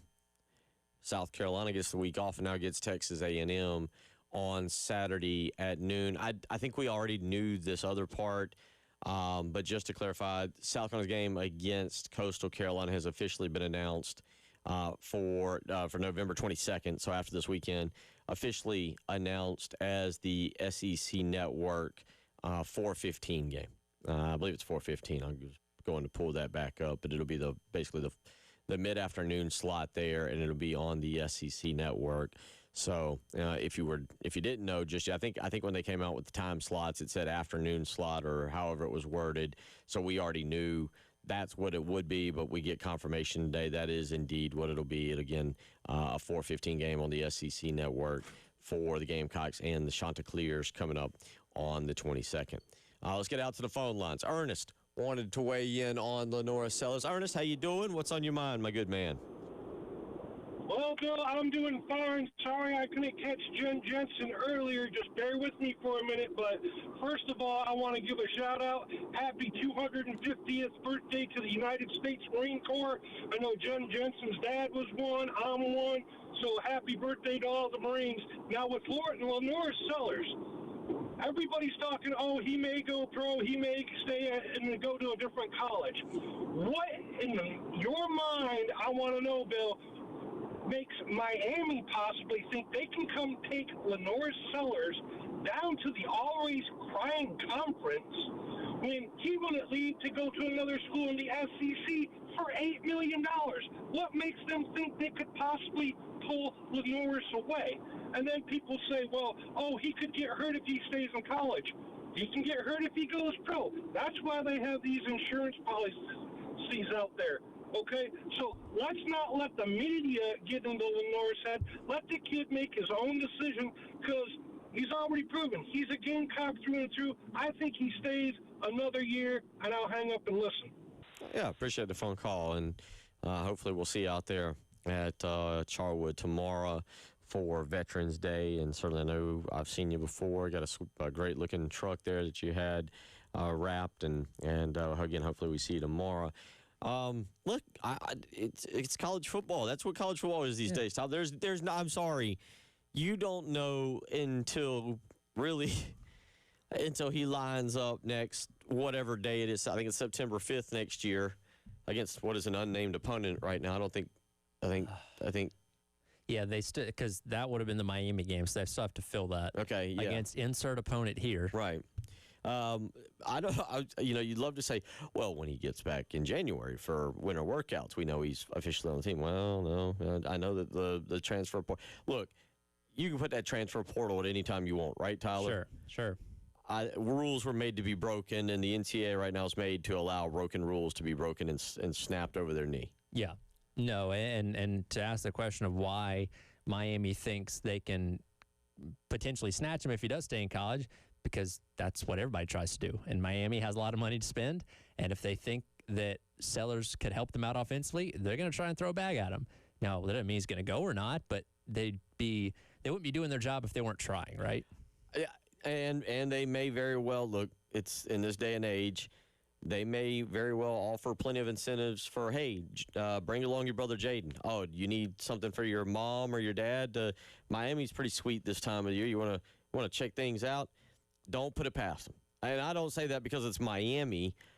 If Tennessee had been the name that popped up, if Auburn, as we already know, had been the name that had popped up, if Southern Cal had been the name, all I'm saying is, in this day and age with what's going on, sure, don't put it past anybody to be like, we got a plan here to get your guy away from you. That's just the nature of the beast right now. That's exactly how it goes. 803-404-6100. Again, thank you for the phone call, Ernest. All right. Yeah. You smacked down, man, and you didn't know what you were getting into, and it was up in Greenville. What'd you think? It was fun. My wife's 4 favorite wrestlers all ended up in the ring at the same time Very at the very end of the nice. show. And she has video of it on her phone, but she was screaming her head off like I think she enjoyed it more than anybody. There. Nice. So she had a good time. That's what's important. Traffic getting up there was a little took us. I thought we were going to be late to the show, but fortunately we got in on time. But yeah, late night. I didn't get a ton of sleep into Saturday morning, but it was fun. Had a good time. Well, give us some of the what did we get to? So what did you get to see? What were some of the matches there? Let's see. Off the top of my head, Cody Rhodes, Yep. Aleister Black was a good match. Well, give us a slight breakdown. Well, that's where everything kind of divulged because you had run-ins and interferences and all that kind of stuff. So the match didn't end officially. Chelsea Green won the United States Women's Championship over Julia, so that was cool. I'm trying to think what else. We saw a tag team match where I got to see AJ Styles, who is probably retiring next year, so that was pretty neat to see him in person. Yeah, that's a solid, good overall show. Enjoyed it. Bon Secours, nice little arena, a little bit smaller than CLA, so your seat's a little bit closer to the action than here. So that was neat. Okay. All right. So what do we got tonight?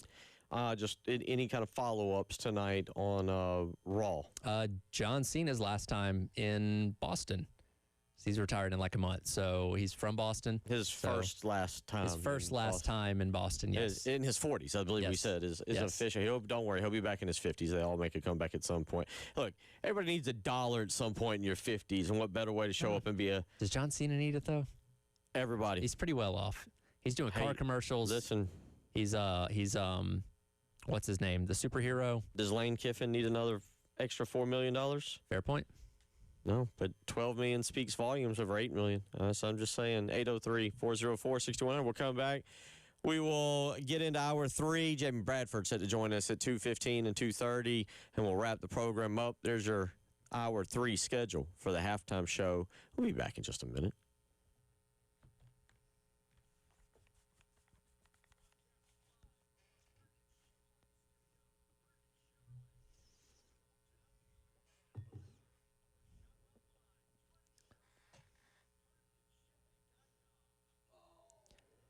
It's all right here for our friends over at Tilly's Warehouse. You know the deal. They're the first wine and spirit store in 5 Points in the past 20 years, and they've got everything you need for a fun night, a fun weekend, a fun tailgating experience. I know Carolina won't be home for another week and a half, but when they are, you know you got to go down to Tilly's over there on Green Street behind the Salty Nut Cafe and the old Pavlov's building in 5 Points and get everything you need to make it as fun as possible. G4 Tequila, they've got that.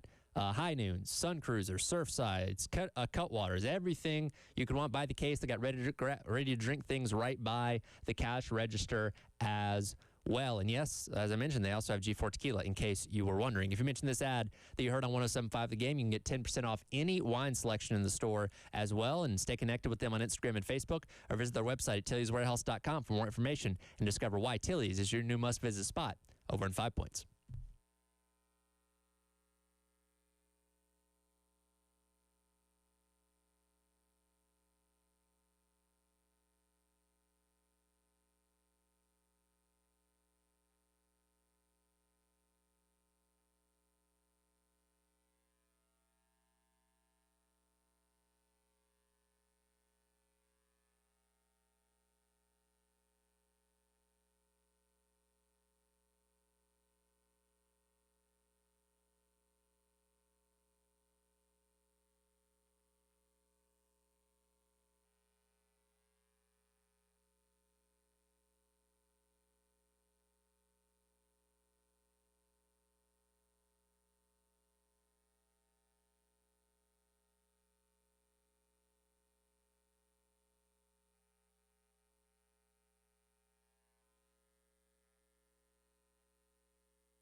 For Gamecock fans, it was your weekend off.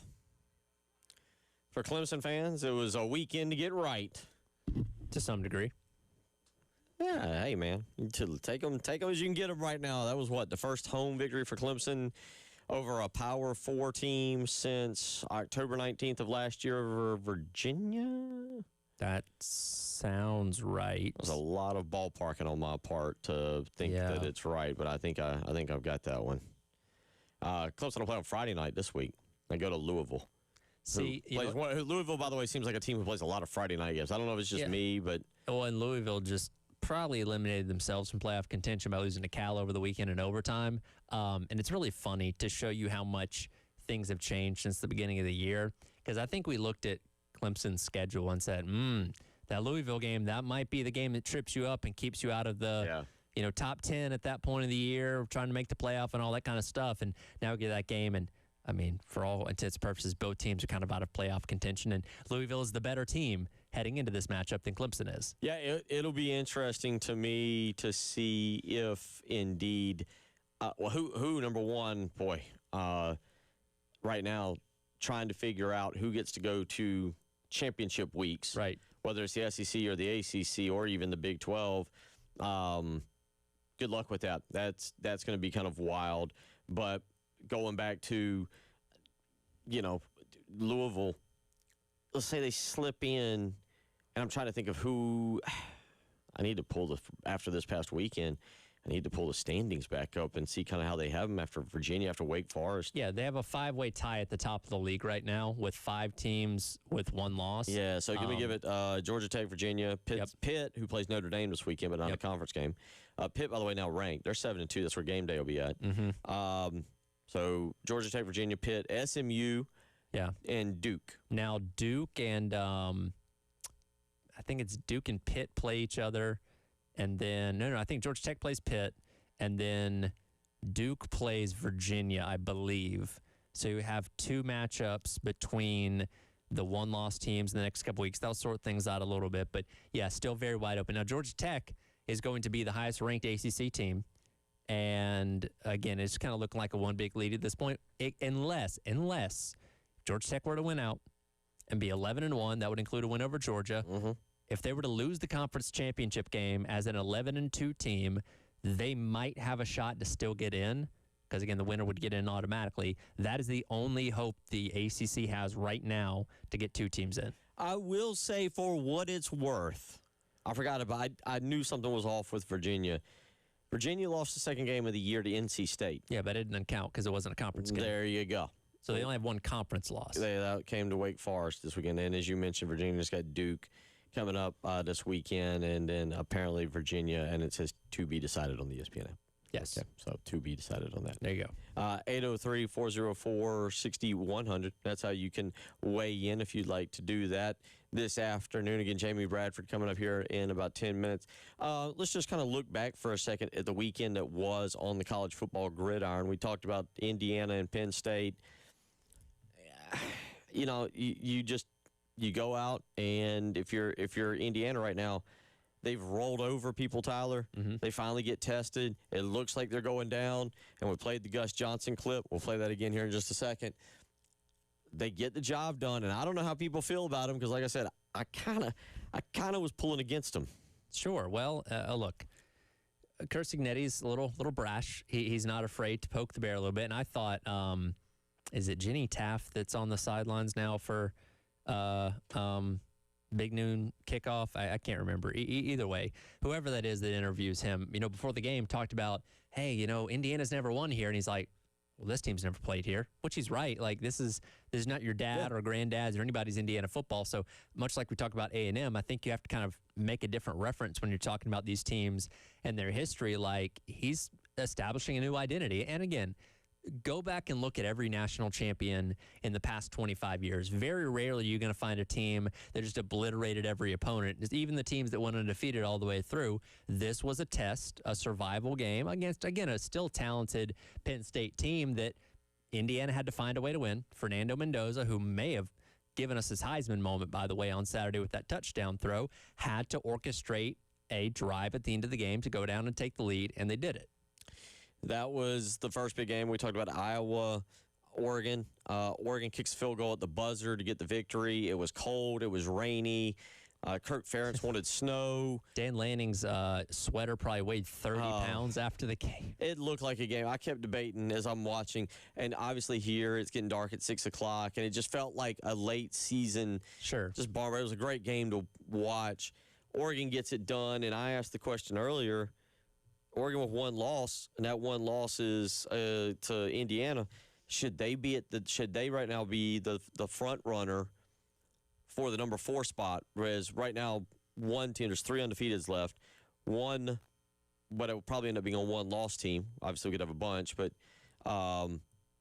one-loss team is slated to get that spot. Yeah. Because the ACC, and quite frankly, and I don't know if it matters if you're 2, 3, and 4. I guess your matchup 1, 2, 3, and 4 is all going to be occupied by the SEC. Excuse me, the SEC and the Big 12. Okay, I'm struggling with it. I'm having a rough go of it. Big Ten. Yeah.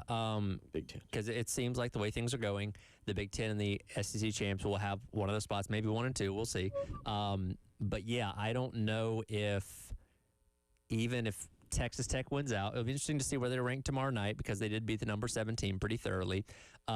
Texas Tech has a shot at getting in as one of the top 4 seeds. ACC, no chance. Group of 5, no chance. Though we can guarantee there's going to be 1 spot open for an at-large in the buys. Could possibly be 2. We'll see.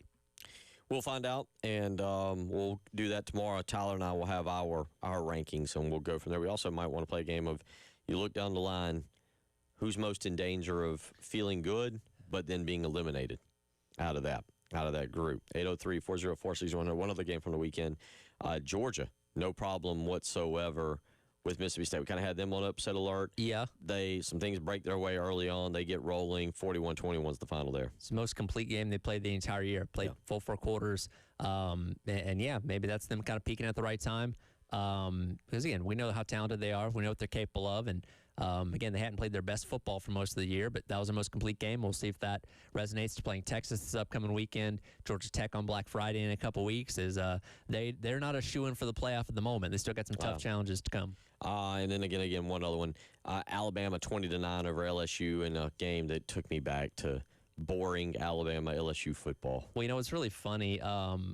All week long, I kept getting in my Twitter algorithm clips from the game of the century in 2011. 1 versus number 2. LSU wins at 9-3 and 9-6 in overtime after Alabama missed 2 field goals in regulation, and they obviously rematched for the national championship. And that game started off with a couple field goals. I'm like, oh my God, are we going to go through this again? Not that LSU is nearly as good as they were at that point in time. But yeah, Alabama, that's still a talented LSU defense, as we know. Alabama did enough, scored 17 points in the first half, and LSU was ineffective enough on offense. They couldn't finish drives to where they felt comfortable enough benching Garrett Nussmeier in favor of Michael Van Buren Jr. 18-21, but only for 121 yards. Yeah, and their drives kept stalling out. When Van Buren got in there, they moved the ball a little bit better. I'm interested to see if they roll with him for the last couple games of the season. But look, we've known Nussmeier's underperformed this year, had the oblique injury going back to the preseason, and he just hasn't been the same. And they finally said, you know what do we got to lose? Let's bring in the other guy. Yeah, I think the question will be is what is his draft stock now after everything is said and done? And we'll learn more about that coming up in January and February and March, obviously. May see it go back up a little bit once he's able to go through some actual workouts and hit the combine and do things like that. People go, oh, yeah, forgot about that. You are actually pretty good. We'll come back. Jamie Bradford will join us. We'll get into some offensive coordinator discussion with him. We'll talk about some games from the weekend, and we'll roll along. You're listening to Tyler Head, Captain David Ayer, and Bill Gunner. It is the Halftime Show.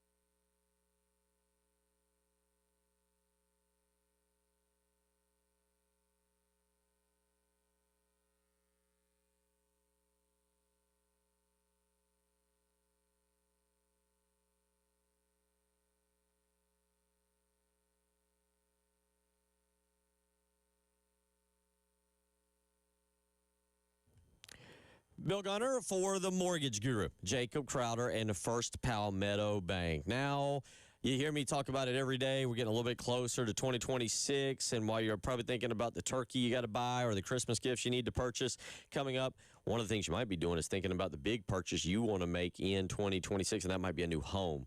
But if you called Jacob Crowder yet to see what loan options are available for you, if you called to find out what the interest rates are, how much your down payment might be, what the monthly mortgage payment would be, if not, that is actually the first phone call you need to make. You need to make sure with this economy going on, what money you're spending and how much it is. So call today, whether you want to refinance, whether you want to purchase, maybe you just want to remodel. Well, guess what? Jacob can help with all of those, but he can't help until you call him.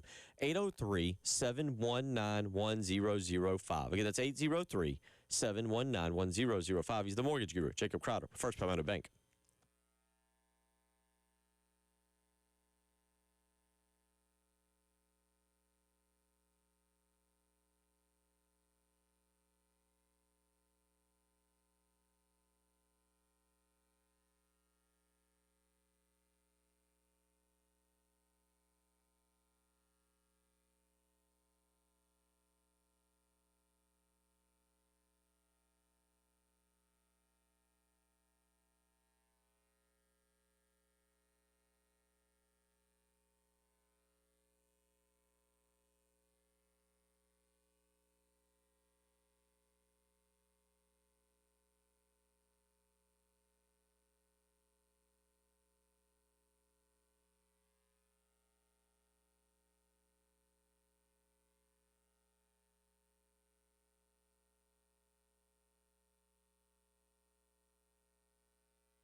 2:15 on a Monday.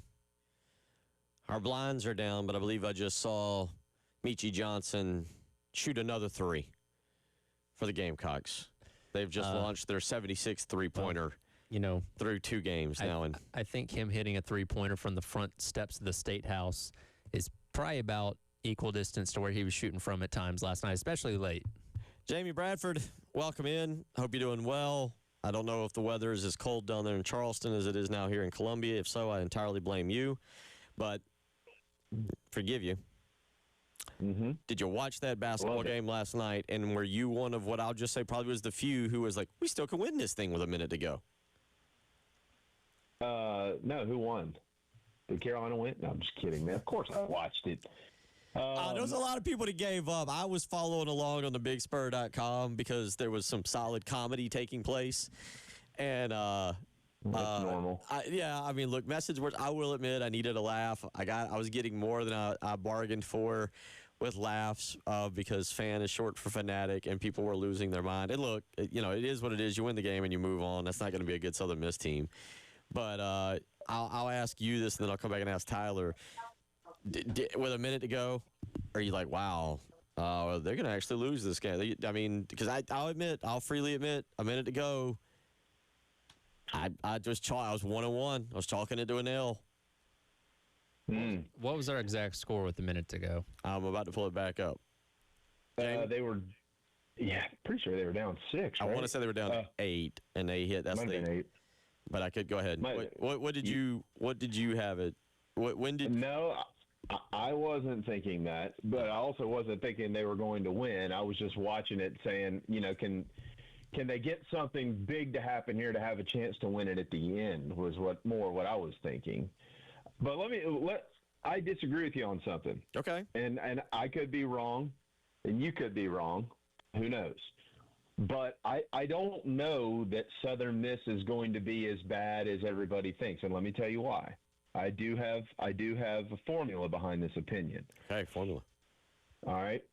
Southern Miss has a total of 18 players on their roster, okay? 2 of them they recruited out of high school.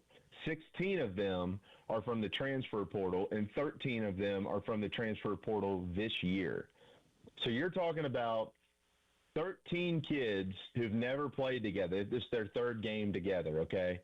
Last night, when you take South Carolina and you take Southern Miss, there were a total between the 2 rosters of 27 players who had transferred into those 2 programs. Now, I'm not saying that they're going to be good, Bill. I don't know if they're going to be good, and that's my point. I don't think what any of us thought that we knew last year, last season, last month, 10 years ago, 5 years ago, the way that we used to judge this thing, you can throw all of that out the window. Nobody knows anything about anybody anymore. And last night, I don't really care who they were playing. It was very important, very, very, very important for South Carolina to have a moment like that with a bunch of kids who've never done this before.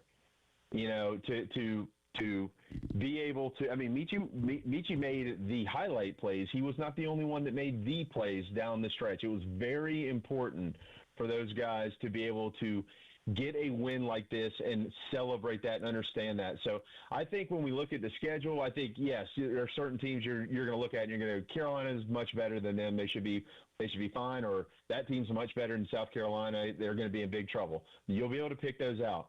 But I don't think it's as simple as it used to be at just looking at teams and assuming that across the board, because you don't know who's on these rosters and you don't know where they came from and you don't know how they're going to play together. 128, actually, not a minute. 128 when Southern Miss hit the free throw to go up 6, and I had been watching the game. I know what you're saying, and Tyler, I'm going to ask you that question because Tyler's a little more not biased. He watches it with clear eyes, is what I like to say.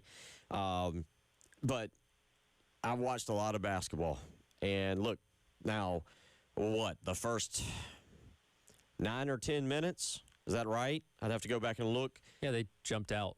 I would have told you South Carolina, if they're going to shoot the ball like that at home, I don't care who comes into that facility. And this is still true and will be true in every home game they play because they practice in there. They know the rims. They know the lighting, all the little intricate things that go into shooting a basketball that a lot of people don't really think about.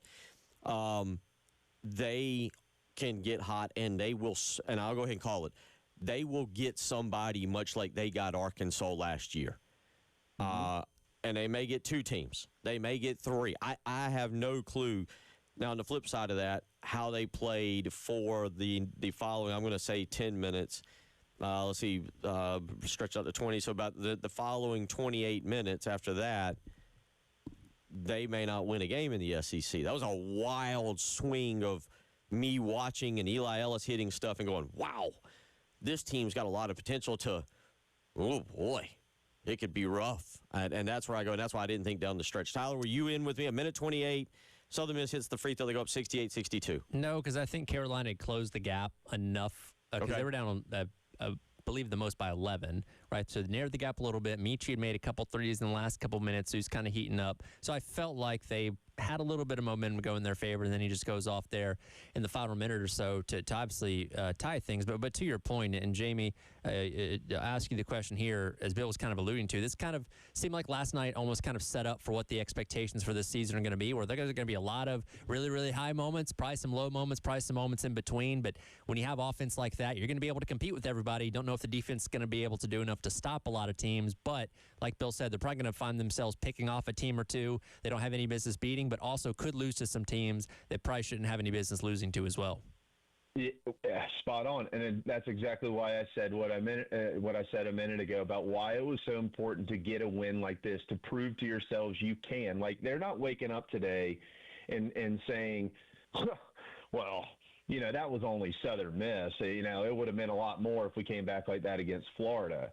No, they're not. They're waking up going, we're 2-0, and we won a game that most everybody thought we were going to lose in the final couple of minutes, because Bill was exactly right. They didn't play very well, and they're going to have stretches like that throughout the season. Like, they got to get better in transition defense. They have to get better in the paint. Those are things that we can see with the very average basketball eye. They have to get better in transition on offense, for instance. I mean, but I'll point this out too. Look who was on the floor at the end of the game. We know that Eli Ellis is going to play a ton of minutes. He's already proven his worth. But so was Hayden Simeon, the true freshman who Lamont told me before the season. He said, wait till you watch this kid play. He said, I don't know if I've ever coached a kid with a motor like this kid's got. He played 21 minutes. He didn't score a point, but he was important enough for them to have him on the floor at the end of the game. So you're talking about two true freshmen off the bench last night, Simeon and Ellis, who played a combined 56 minutes in that game, a combined 56 minutes.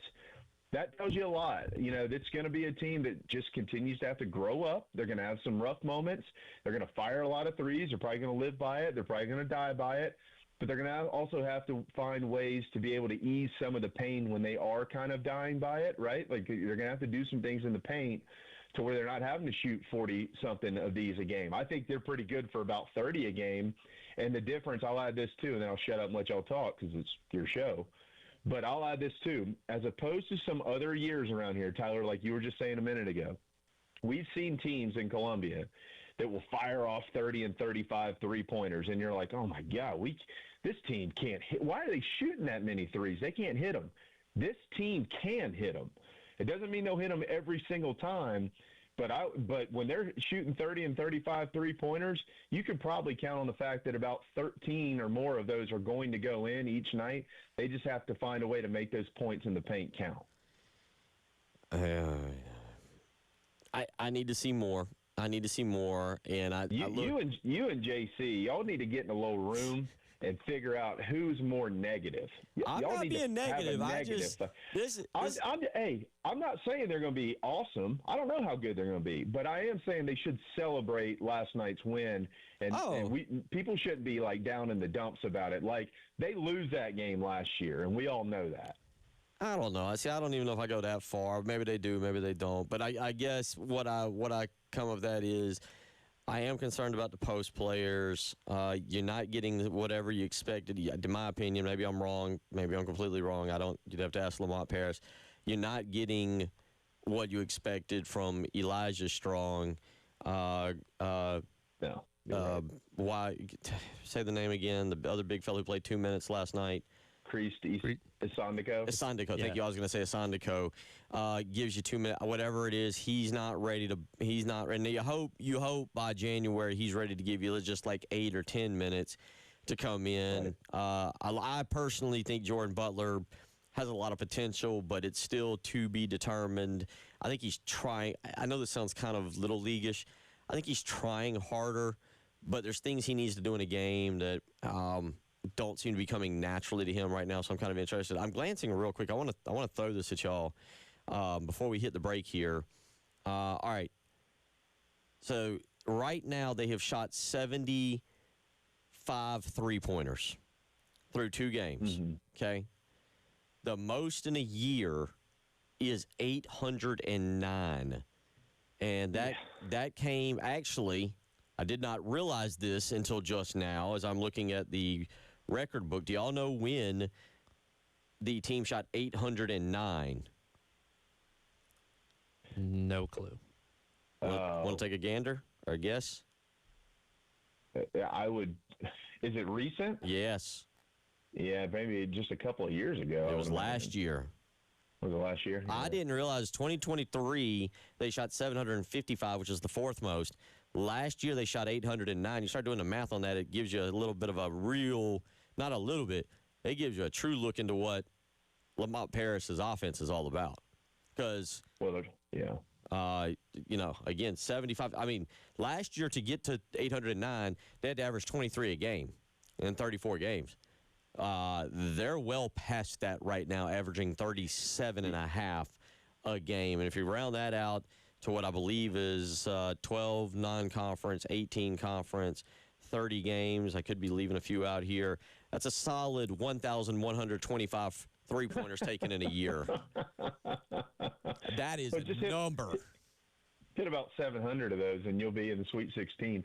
Yeah, I mean, but to your point, you said something a minute ago that is spot on. Look, I'm being positive about this, and because they deserve that. But as you pointed out, I pointed out, Tyler pointed it out, they're going to have to find some answers in the paint. I mean, those 3 guys that you mentioned, Asandiko, Strong, and Butler, didn't have a point combined last night. Like, you can't win like that in the SEC or against some of these better teams that they'll play in the non-con, Clemson, Virginia Tech, things like that. They have to find something there, but they can shoot it. And as you pointed out, Bill, you're right. Like, they're gonna knock somebody off because they're just all of a sudden 51% from long range one night, and 17 or 18 of these things go through. I'm with you. They're going to end up breaking some 3-point records this year. I don't know if there'll be good ones or bad ones, but they'll break them. Well, real quick, most made in a season. Most 3-pointers made in a season. You want to guess? Got a minute.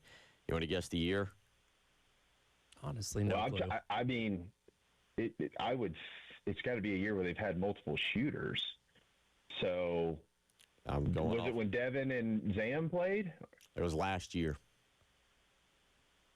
Last year? 274 last year. Well, that's not very good on 809. So 274 of 809. Yeah. Good God. For the record, number 2 on that group would be the 2006 team at 262 and the 2002 team at 257. And so all right. Well, they're averaging 15 a game right now. Oh yeah, they're gonna crush some. They're gonna crush some numbers. We'll come back. Let's get Jamie's thoughts on the offensive coordinator situation, Mike Furrey, and Texas A&M. Jamie, I pledge to you nothing but positivity in the next segment. Nothing but positivity. He's Jamie Bradford, Tyler Head, Captain David Ayer, Bill Gunner. It is the halftime show.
Jamie, I think I did it last week, and now I've got to stick with it, but I'm kind of okay with it.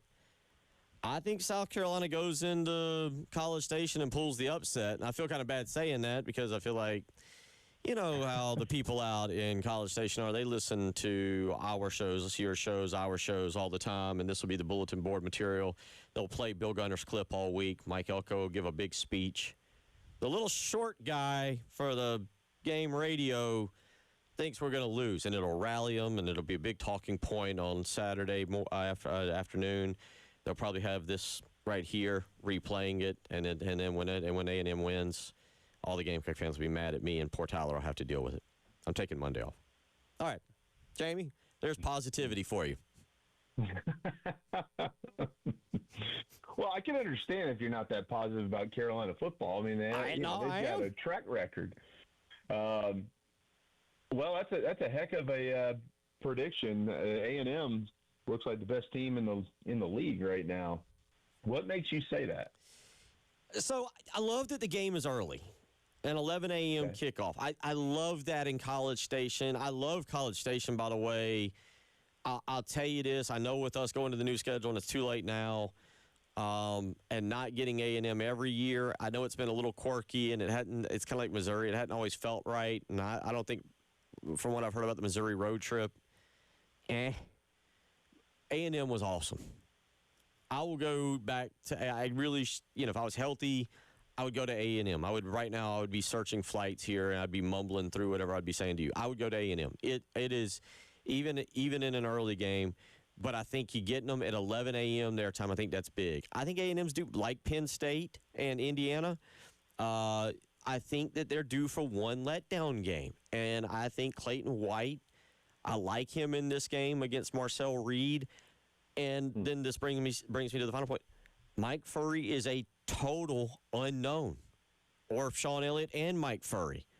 Or random third mystery play caller. We don't know what exactly South Carolina's going to do. And I think there's a sense of excitement seeing, okay, that offense talent-wise isn't that bad. A new brain might coordinate better play calls.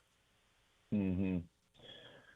Arkansas and Notre Dame were the two teams this year that really put some numbers on the board against Texas A&M. Now, they also couldn't stop Texas A&M offensively, but Notre Dame put up 40 and Arkansas put up 42 points. And the key in that Arkansas game for the Razorbacks was being able to run the football.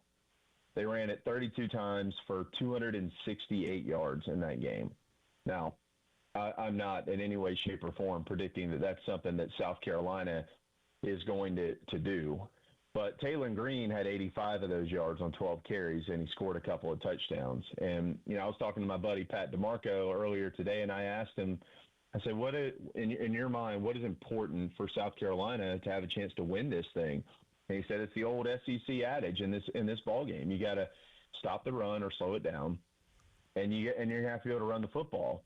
And that gives probably a lot of fans some PTSD, Bill. And I'm taking the long way around to get where I want to go here, but because largely this year running the football in their mind consists of, well, let's just hand it off inside and truck in there for a yard or two, right? So to your point, I'm curious, and there's been some things we've seen in the last 2 or 3 weeks that have obviously been a little bit different. Well, going back to the LSU game, but oftentimes when they find something that works, it's like they revert back to what has been comfortable from a play calling standpoint, not necessarily sticking with it. That's at least what it has seemed like. So if they do find something that works, is Mike Fury the guy who's gonna kind of Steve Spurrier to death? Hey, we're gonna run this until you stop it. And we're going to set this up, and we're going to run this until you stop it. Or, does he have a comfort zone? Yes, he's largely unknown, but I think that's big. That's been a huge part of Carolina's problem on offense. They have had some good drives. They've scripted a lot of great drives right out of the gates, and then they just never use that to continue to improve their offense throughout the game. So what will these guys do when they figure out what works against Texas A&M? That's a huge question to me. I had Perry Orth on the show last week, and we were talking about, it was the day that they announced that Furry was going to be the play caller, and he mentioned about Furry being able to instill more confidence in Lenora Sellers. How much of that do you believe can change in this short little 2-week window they've had leading up to the A&M game? Because, of course, the offense is only as good as Lenora Sellers is going to end up being, and he clearly wasn't playing the same kind of competent football under Mike Shula that he was last year under Dow Loggins. Do you expect that to look any different in these final 3 games? Yeah, I do, and I talked to Perry about the same thing. Perry's for what it's worth, Perry's one of the best football minds I've ever met in my life. He's brilliant in how he sees it and understands it, and I think he's exactly right about that. A lot of these guys that we've talked to, Tyler, you and me and Bill and anybody else, including a guy right there in your own station, and Preston Thorne, when you ask him about Lenora Sellers, the C word comes up first every time. It's a confidence thing. I mean, he honestly just really hasn't thrown the football very well throughout the season, and it seems to have gotten worse, right? And it's like, what's going on here? It makes you question every single thing. So it goes back, okay, well, has he been able to throw the football before? Well, yeah. I mean, he missed some throws last year, and certainly some critical ones, but he also made some incredible plays, and that's been one of the things that have kept him in these draft positions that he's been in for next April. Like, they see him make plays, they're like, nobody else can make that play, legs and arm. But lately, like a lot of the simple stuff, he just hasn't been able to do it. So did he forget how to throw the football? Well, I highly doubt that. I do think that a change in, obviously Davis Cutter's the quarterback's coach now, but maybe a change in voice and kind of how things are relayed, what they're allowing him to focus on and telling him to not focus on, those things do matter. So if they can get him in a groove early, you never know with a guy like Lenora Sellers. I mean, he can be the best player in the country with the flip of a switch, and they're going to obviously need that on Saturday. Well, and again, there's some things with South Carolina.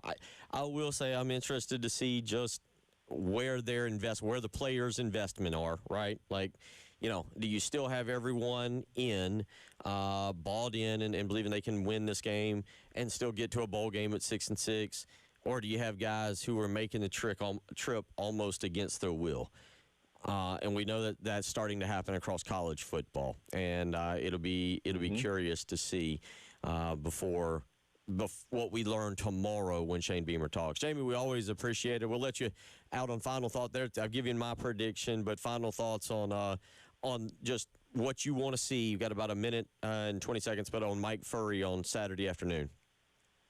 Just consistency. I mean, even if they don't win the game, have they found something that they can build on for the final 2 weeks of the year? Because we know what those will mean around here. Those games mean more than going to a bowl game at this point in time. I think everybody understands that. So, do they figure out what works and say, okay, this works, but this football team, maybe they're just better than we are. But we know that this works, and we're going to continue to push that so we can win these last couple of games. And who knows? Does that get them a win this weekend? It absolutely. I'm not going to write it off. I'll never write them off. It absolutely could. But I think Mike and Sean are very, very focused on finding the things that work and just running it over and over and over and over again. And we'll see if it allows them to come out on top over in College Station. If they win, it could be back-to-back years where they're the ones who put the big dent in the college football playoff hopes of the Aggies. So we'll see what happens. Good point. That's a good point, buddy. We look forward to catching up with you next Monday. I'll try and work on my positivity for basketball. No, you're good. You're good. I just like picking on you. It's okay. fun. All right. I need someone to pick on today. So you're easy. Like a little brother right now to a bunch of people. And just, take your shots. Take your shots. I totally understand. Look forward to catching up with you next week. Jamie Bradford. Take care, buddy. Thanks, dude. See you. We'll come back, and we will wrap everything up. You're listening to The Halftime Show.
Thank you to Jamie Bradford for joining. Positive. He was very positive on everything. Positivity on a Monday. Everybody needs that. Yeah, he didn't like your thoughts on basketball necessarily. Well, I'd gladly be wrong, but I'm not. I'm not. I don't get wrong. But no, I think we also look. They get PC next. They get PC on Wednesday. Yep. Presbyterian College. They should win that game. And as I said, this is the perfect schedule for them. You just mentioned it. You can work on a lot of things. You can work on a lot of things. Virginia Tech had a big win over the weekend. You got 4 games. Butler's looked okay. Clemson is fine.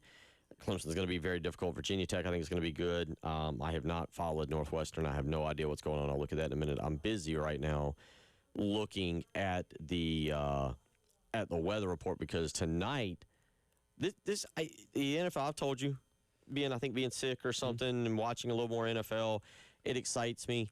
I've enjoyed it a little bit more. And you get a good Monday night game like this. Looks like a good one, Green Bay and Philadelphia, and it'll be at Lambeau. It's currently 35 degrees and cloudy up there. It's been snowing all over. It feels like 26. Yeah, I'd be falling apart. And the wind is right now blowing at 13 miles an hour. And the sunset is in about an hour. Actually, about 4:29, so that'd be 5:20. So about 2.5 hours. So it's going to be dark and cold, and it doesn't really say how much of I'm looking for a rain percentage, but 9%. Yeah. See, these are the kind of games I enjoy in the comfort of my own home. Yes. With the heat on, like a blanket or some hot chocolate, just knowing that I don't have to brave those elements. Chili, whatever, soup, whatever you want to go with. Because that's classic Packer football at Lambeau. This should be a good matchup. The Packers are a weird team.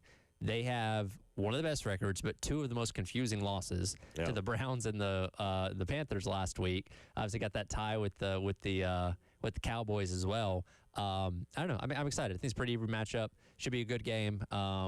It was kind of a weird weekend in the NFL. The 4:00 games were kind of one-sided. You had some surprising results like the Bills or the Dolphins beating the Bills and stuff like that yesterday. So hopefully we get a good cap to the weekend with the fun Monday night game. Yeah, it'll be again to cap off the weekend. Last night, the Chargers kind of put it on the Steelers. And did you see Mike Tomlin in the postgame when asked how to kind of grade that performance? I can't remember the exact wording. No, I did not. You basically asked the reporter how would he grade it and then just said next. Listen, Mike Tomlin's gotten a lot more testy these past couple years when it comes to his postgame presser. He's a lot more blunt, not afraid to push back. They're not because he knows time is starting to run thin a little bit. And I think he's probably looking over his shoulder at the Ravens that are now on a 3-game win streak with Lamar Jackson back. Like, hey, wait a minute. I think we all kind of thought the Steelers had this division on lock, and not so fast. Still a lot of football left to be played, and you've gotten good performances and not so great performances out of the Steelers. So I don't really know what to make of them as of right now. And yeah, last night was just kind of an offensive dud. You also got some college basketball tonight. If you want to check out the best game kind of on the slate tonight, it's an ESPNU game. Mississippi State at number 16, Iowa State. There's not a great night. Charleston Southern at the Citadel if you live down in the Low Country and you want to go check out that rivalry over at McAllister Fieldhouse. But that's about it. South Carolina State, by the way, just FYI, it doesn't look like it's on ESPNU, but South Carolina State takes on North Carolina A&T, and the team that we just mentioned, Presbyterian, who will be here on Wednesday, travels to Georgia State tonight. So there's a couple in-state teams in action tonight. But, again, maybe the best college basketball game tonight, Mississippi State and Iowa State. Tomorrow night, I don't know if we'll get to it tomorrow. Tomorrow night, though, pretty good slate. You got actually a Wake Forest, Michigan game that'll take place. You got Florida State, Florida tomorrow night. You also have Louisville and Kentucky, I believe, tomorrow night is, 9 o'clock, 8 o'clock game.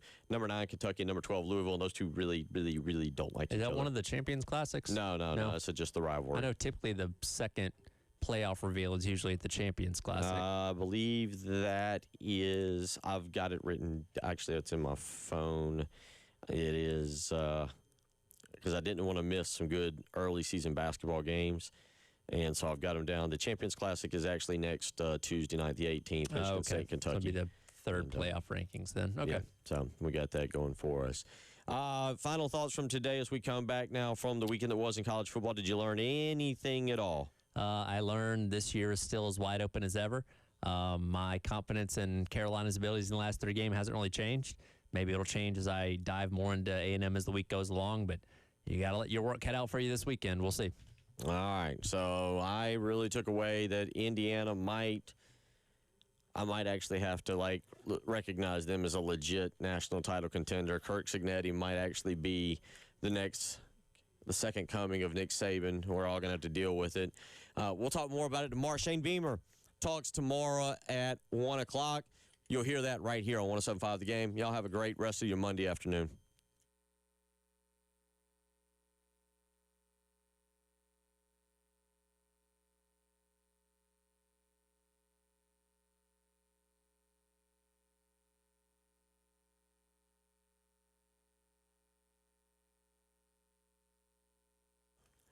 Bill Gunner for Old Timey Meat Market. It was a beautiful weekend. I mean, absolutely beautiful. The leaves were turning. The lake was nice and calm. It was one of those great fall weekends that you talk about.